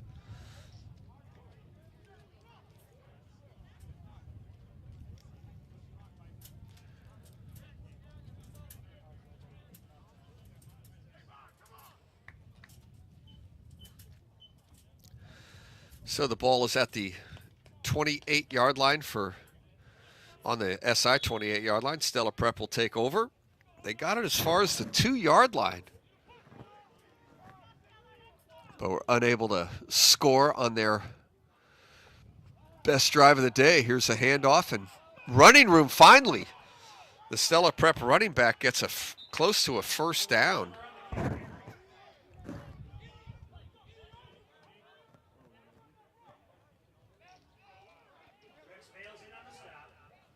It will be a 1st down run.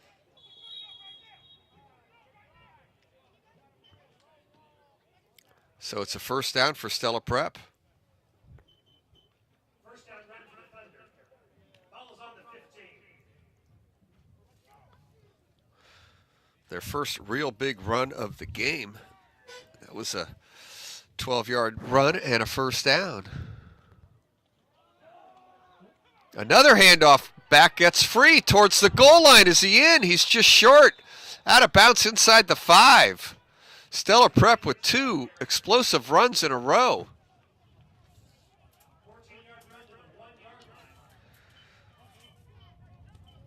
And again, I apologize. We just don't have a complete roster for Stella Prep. He went out of bounds at the 4. It'll be 1st and goal from the 4.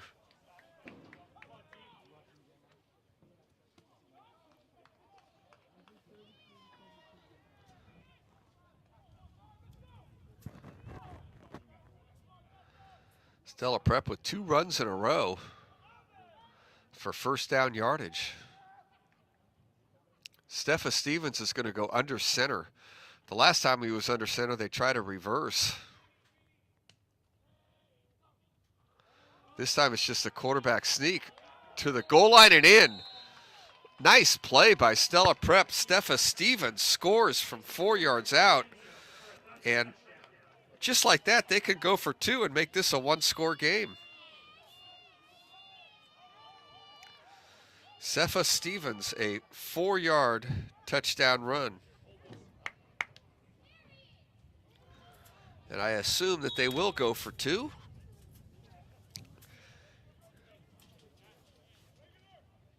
And SI is going to have to kick it back in gear here. The offense has been, I hate to say, but a bit of a disappointment today with the 4 interceptions.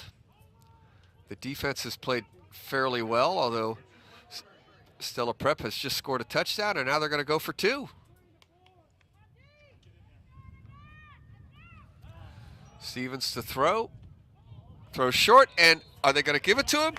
No, they're going to call him down just short of the goal line. So the 2-point conversion is no good. That was Damani Burrell. He almost got there, but in the end, just about a foot short.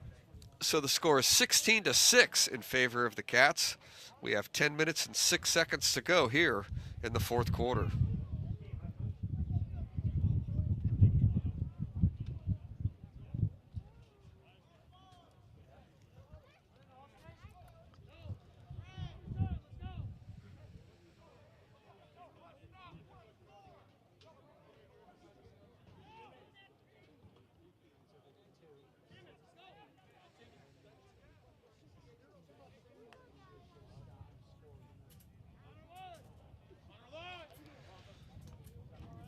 So John Regalia is going to be looking for some offense on this next drive. The Cats' only touchdown here in the second half was set up by the defense. An interception return brought it to the 10-yard line when Jashai Shannon was able to run it in from the 10. It was Patrick Timmons with the interception. His return to the 10-yard line set up the only score in the second half for the Cats. Cats lead 16-6, but I think overall, coaches and John Regalia are maybe a little disappointed in the performance so far. The offense has thrown 4 interceptions.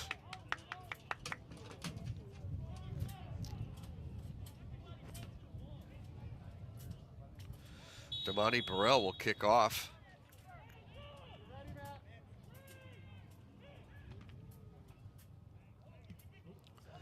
Kind of a squig kip and a nice job by the Cats to fall on it at the 40-yard line. That's a real good play by Ben Boyden, who just got the ball secure, fell out on the 40. So SI with good field position will start from their own 40-yard line. Let's see who the quarterback's going to be. Tunney, Smith, Pfeiffer have all seen action today.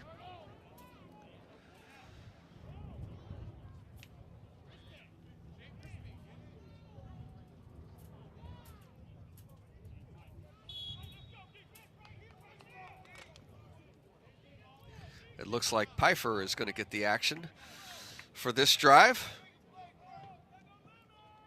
Smith and Pfeiffer are both juniors.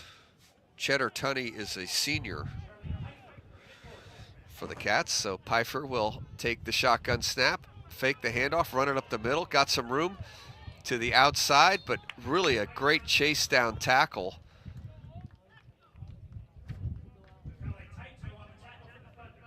The Thunder make a nice play, gain of only a yard, and one of the players is down.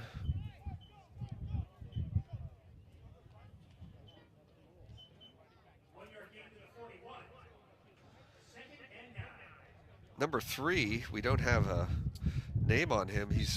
Looks like he's a little bit hurt for the Thunder, and he's just going to stay out there. The officials got to stop the game and get him off the field. There we go. That's the right thing to do. I mean, I know they're not deep, but you can't allow him to at least take the next snap.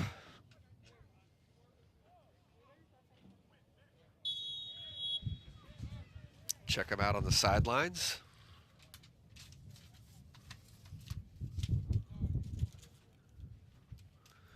Number 3 is Jason Dandridge. We just got some information. Jason Dandridge to the sidelines. He looks like he's fine now, but he really did need to sit out a play. There's no doubt about that. And so it looked like Pfeiffer had some room to run, but he only gets a yard on that play. It's going to be second down. And Tunney is back in, and Tunney is going to throw, and it's batted away. SI does not have the passing game going that they expected to have today. In the first quarter, it started out okay, some short completions. Davis D'Souza has 3 catches on the day, but Since then, 4 interceptions and a kind of a lackluster offensive effort from the Cats. Going to bring up 3rd down.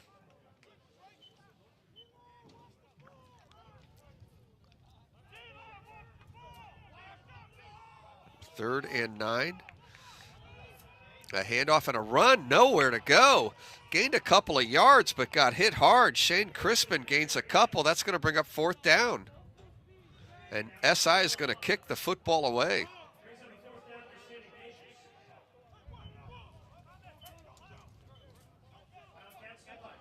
Wow, that's at the half.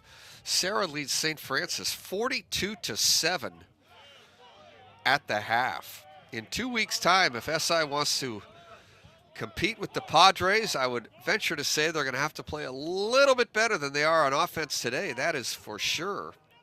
And now SI, after all, will kick the ball away. Pfeiffer is the punter.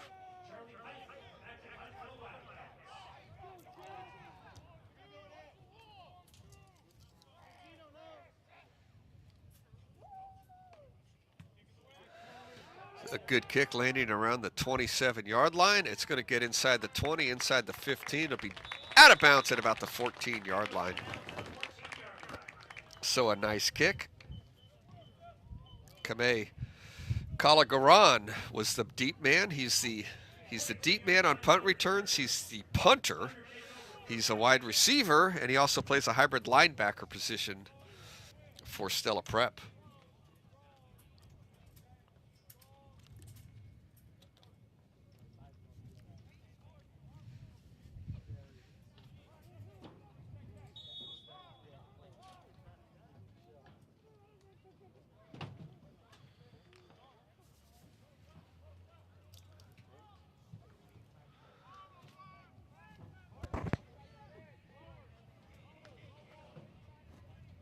So Stevens is the quarterback.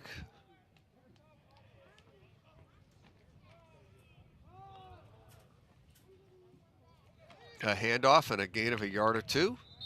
That'll bring up 2nd down. That was Terrell Oliver with the carry.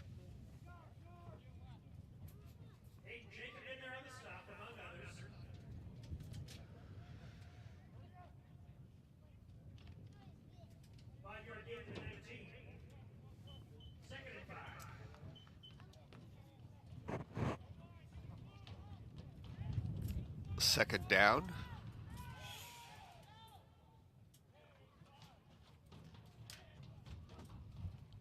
Stevens to throw. Completed for a gain of a yard or 2. It's going to bring up 3rd down. There's that man, Kame Kahalakaran, with the reception.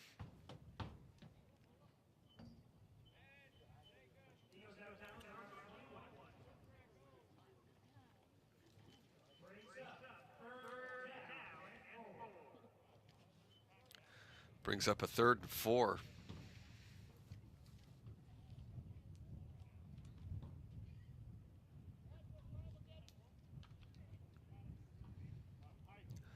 Seven minutes to go in the game. Cats lead 16-6. Stevens is the quarterback. Man coming free. No chance. No chance for Stevens on that one. George Liddell came free. He forced him into the middle of the SI defensive line, and Stevens was sacked. That's going to bring up 4th down.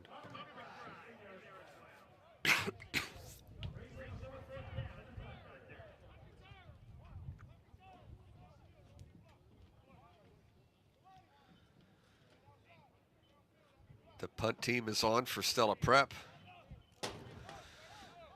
In the case of Stella Prep, when the punt team comes on, it's really like one person comes off, one person goes on. SI will have Liam McGannon deep.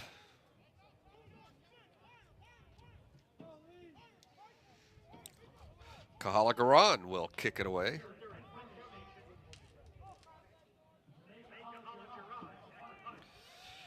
This is Kame Kahalagaran. He's got time to boot it away this time and rips one down the center of the field. Nice play by the up man. McGannon with a nice return to about the 20-yard line. Liam McGannon made a nice pickup of that bouncing punt and runs it back to about the 20.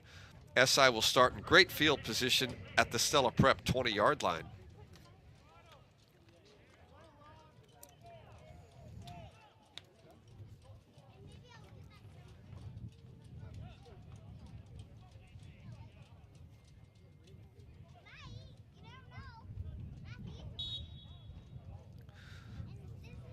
Liam McGannon, a senior, went to St. Nicholas School. That's in the South Bay, right? St. Nicholas. St. Nicholas and St. Brendan have a tournament every year in basketball. St. Nicholas hosts a tournament down there, a basketball tournament. I wonder if Davis D'Souza and Liam McGannon ever did battle. The quarterback for the Cats this time is Charlie Pfeiffer, and into the line for a couple of yards. Pretty much everybody on the field is in on that tackle. Gain of 2 or 3, it'll bring up second down.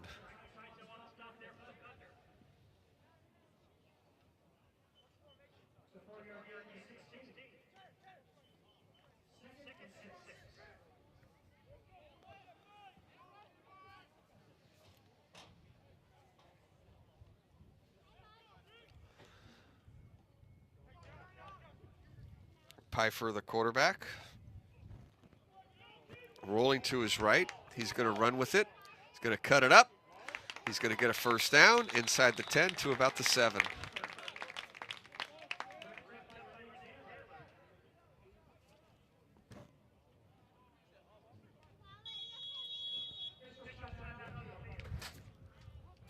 A Thunder player is down. Michael Tato is down. He's going to be looked at by the staffs of both teams. Now he's up. That's a good sign. He's going to walk to the sideline.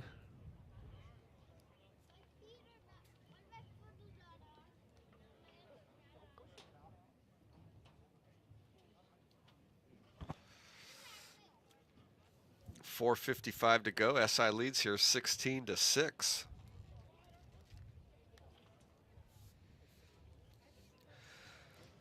We'll stream the game next week, the Bruce Mahoney football game at Kezar Stadium, SI and Sacred Heart Cathedral. That game is Friday, April the 7th at 7 p.m.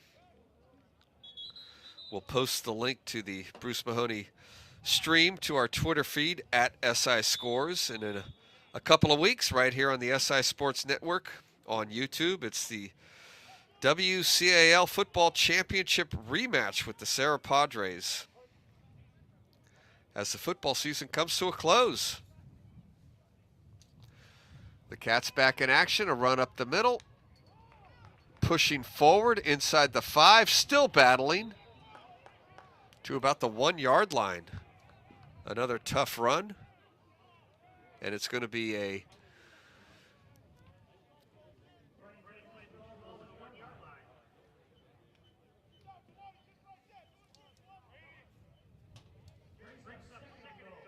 second and goal from the 1.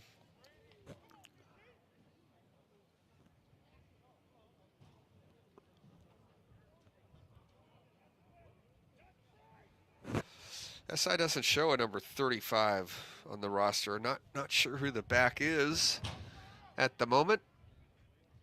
We do know that the quarterback is Charlie Pfeiffer, and he's going to bring it in for a touchdown. So Pfeiffer, a 1-yard run.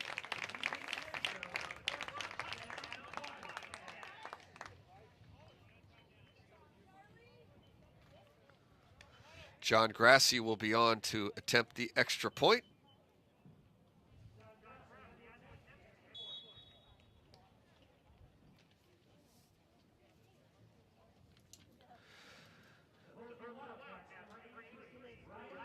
Ryan Ivers will hold it.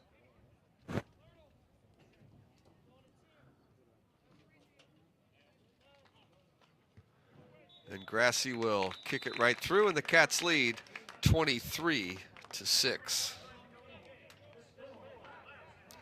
So a terrific punt return from Liam McGannon. He returned that punt all the way to the 20-yard line and gave the Cats a short field. So a 20-yard drive capped off by a 1-yard run from Charlie Pfeiffer. And the Cats have put this one away with a 23-6 lead. Just 3:45 to go. Cats led 9-0 at halftime and have outscored Stellar Prep 14-6 here in the second half, but hard to overlook the fact that SI did throw 4 interceptions today. The Stellar Prep secondary very active with 4 picks. So that'll be one thing that John Regalia and staff will look to clean up this week. Again, the information on the Bruce Mahoney, we will be playing football. That's next Friday, actually April the 9th. I may have said April the 7th earlier, but April the 9th.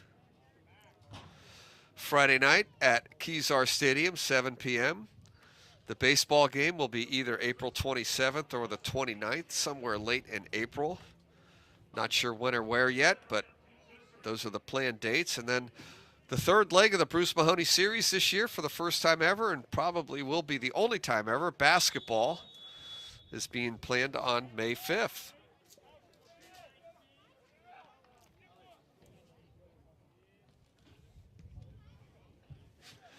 SI's kickoff to about the 10-yard line. Stellar Prep brings it back to about the 21. Of course, the head baseball coach for SI, Brian Calipsy. Yep. And of course, the head coach for Sacred Heart Cathedral baseball, Brian Morgan, attended SI. Longtime head baseball coach at Sacred Heart Cathedral.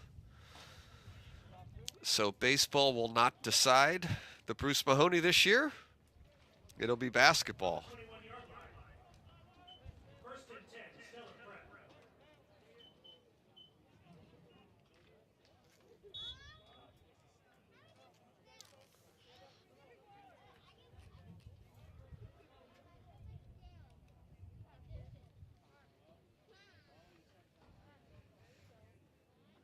Speaking of women's basketball, we mentioned Haley Jones. Did you see Amari Thomas for Cincinnati?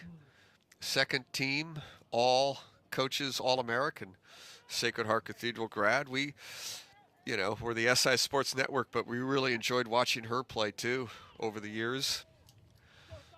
Some great SI Sacred Heart Cathedral girls basketball.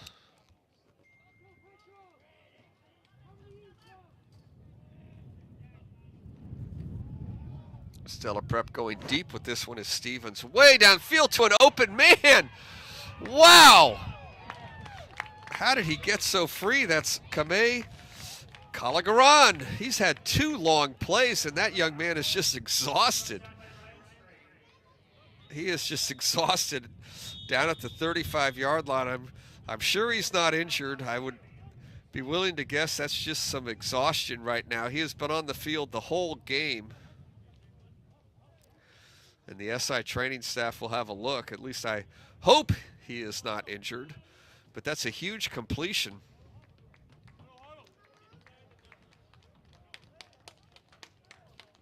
Kahala Garan. He's up and limping off the field, and he's getting a nice ovation from the very few fans that are in attendance today. Everybody social distancing. All things considered, we're just lucky to be having football here at J.B. Murphy Field.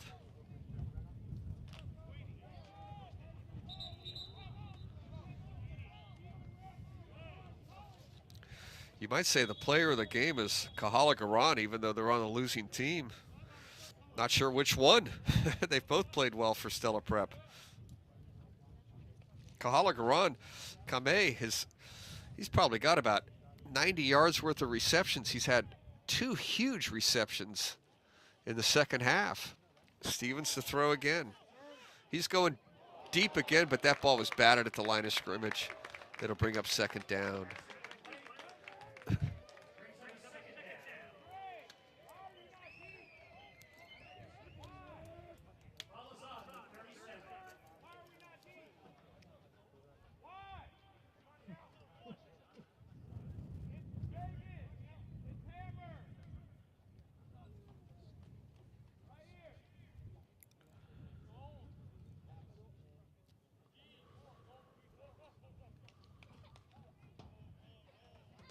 Three receivers to the left of the quarterback, Cepha Stevens.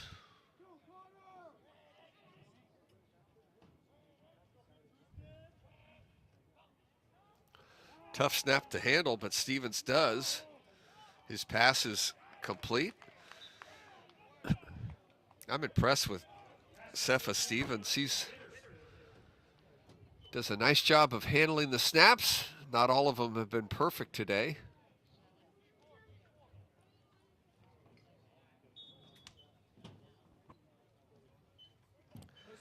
And a completed pass. Bring up 3rd and 2 from the 28-yard line.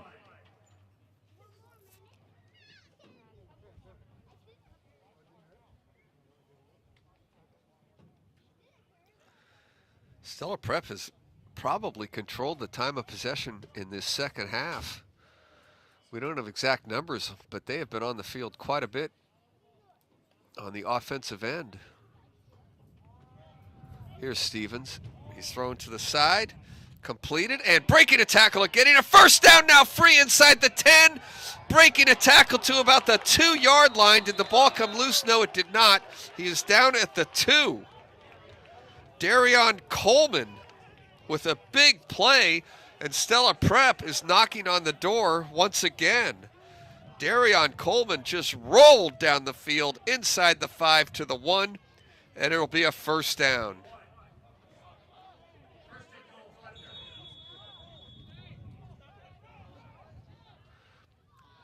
First and goal from the 1. Check out the quarterback sneak. There it is. Cepha Stevens gets a nice push, and he's in.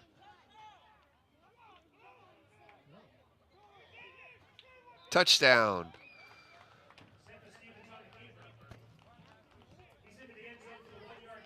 Kind of a late call, but Cepha Stevens will get credit for a 1-yard touchdown run.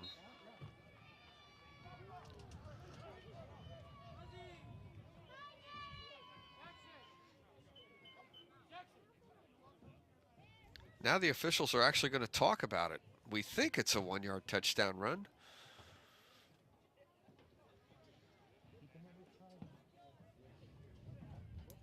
And there is a player down for Stella Prep as well.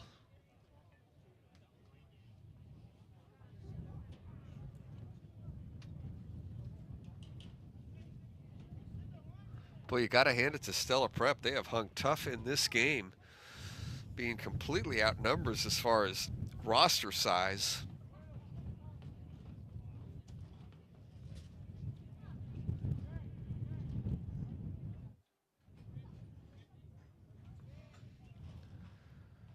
And another player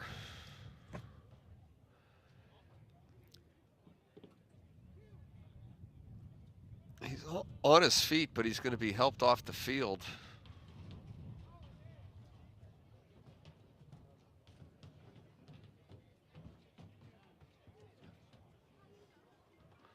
So let's see if Stella Prep goes for 2. Scoreboard reads 23-12 at the moment.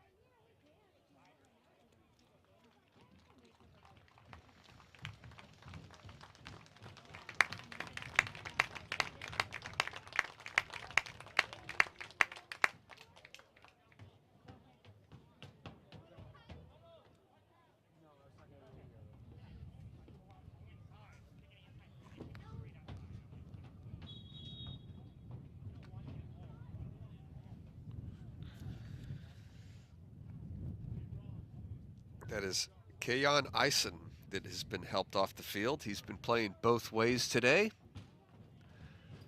And now a chance for 2.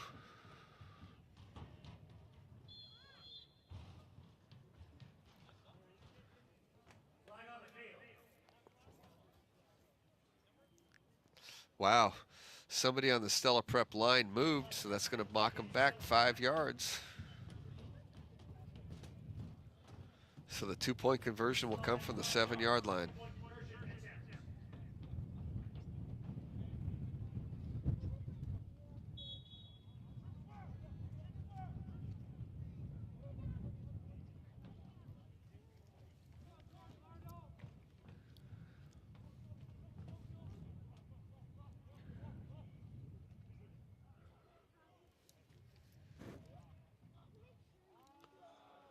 Stevens is going to hand the ball off and slashing towards the goal line, coming up just short. That was a pretty good try from the 7-yard line. The score will be 23-12 with 2:13 to go.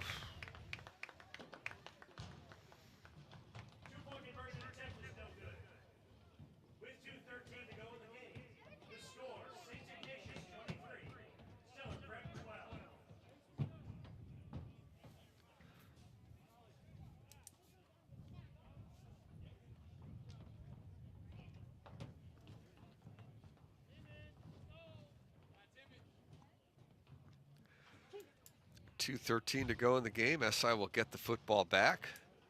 We'll see if Stella Prep wants to try an onside kick.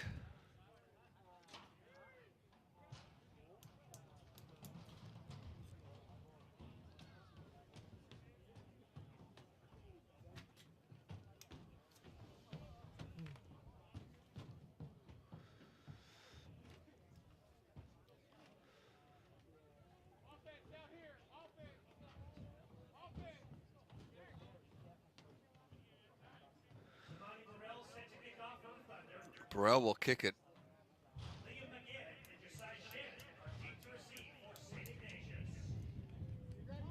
Shannon and McGannon are deep.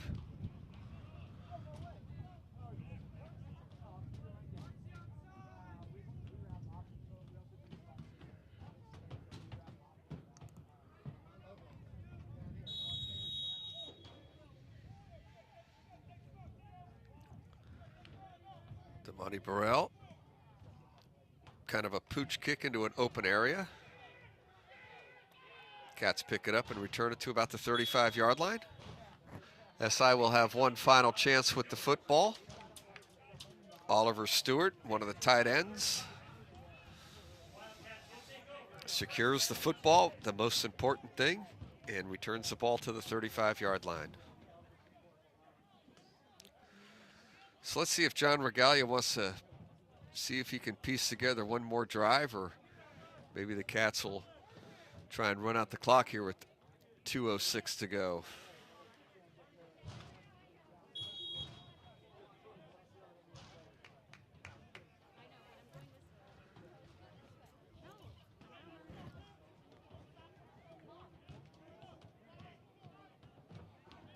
Looks like the fourth quarterback in the game. That's Mac McAndrews, a sophomore. So Mac McAndrews is a quarterback, and we have some action before the snap.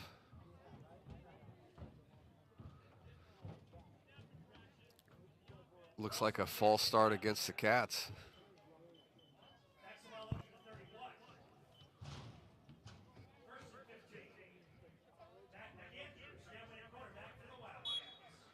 So the sophomore, Mac McAndrews, wearing number 31.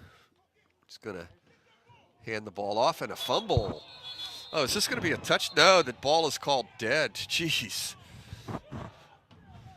The ball is called dead. That'll bring up second down.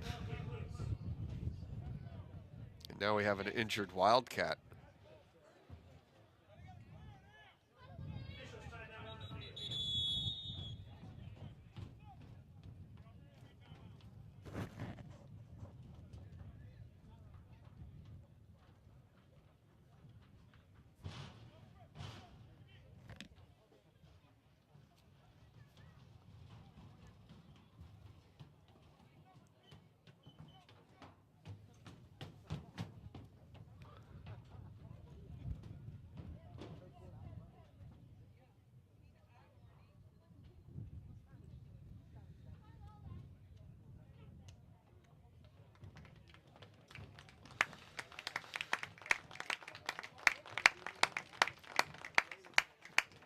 Well, a good sign as the Wildcat player, limping a little bit, is able to make it to the sideline under his own power.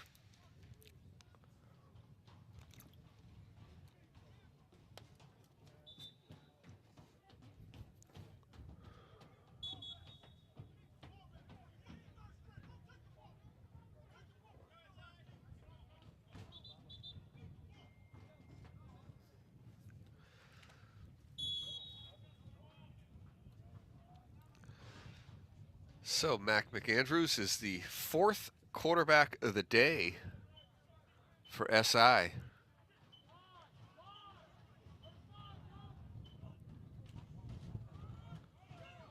Be a handoff running to his left. This is Ronan Green with a nice run out towards midfield.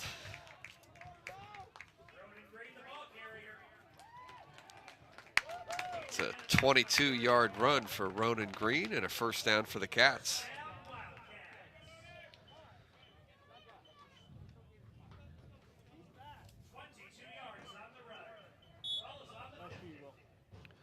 Ronan Green, a junior.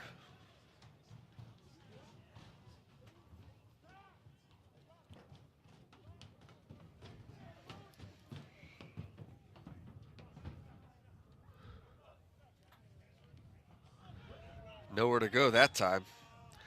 Ronan Green with a 22-yard run a moment ago. This time he's going to lose 3 yards.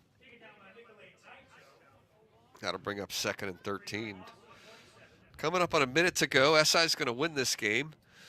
The score at the moment, 23-12, will most likely be the final score. But I don't know if John Regalia is going to be overly excited about the performance. 4 interceptions on offense. The stellar prep. The quickness in the secondary, intercepted 4 SI passes today, 4 turnovers for the Cats.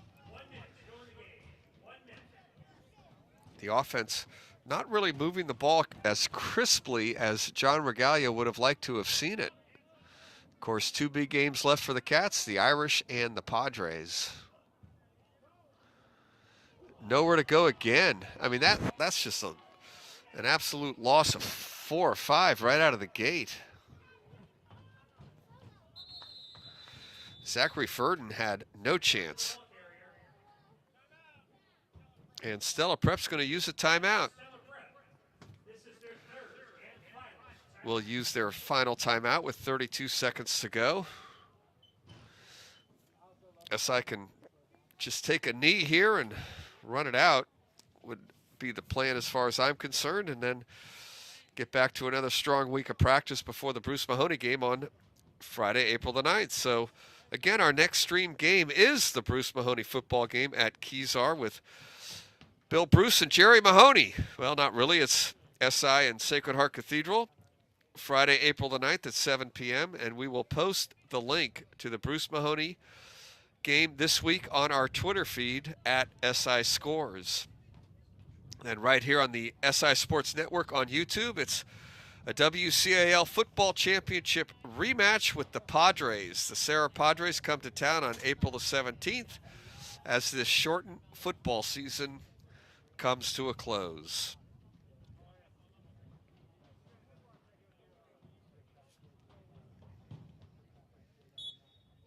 So Mac McAndrews is in the gun. And he's just going to take a knee, and that's going to do it. So your final score, it's the Cats 23 and the Thunder 12. Jashai Shannon had a couple of touchdown runs, one of 1 yard, one of 10 yards. Charlie Pfeiffer had a 1-yard touchdown run and a field goal from John Grassi. And again, your final score, it's the Cats 23 and the Thunder 12. And don't forget, our next scheduled streamed game is the Bruce Mahoney football game at Kezar, SI and Sacred Heart Cathedral on Friday, April the 9th at 7 p.m. We will post to the Bruce Mahoney game. We will post to the Bruce Mahoney game this week on our Twitter feed at SI Scores. Then right here in 2 weeks, the SI Sports Network on YouTube, it's a WCAL championship rematch with the Sarah Padres as the football season comes to a close. Casey Murphy for Sean Lahan, Kevin Buckley, a great job on the public address announcing today. Once again, your final score, it's the Cats 23, the Thunder 12. Thanks for watching the SI Sports Network.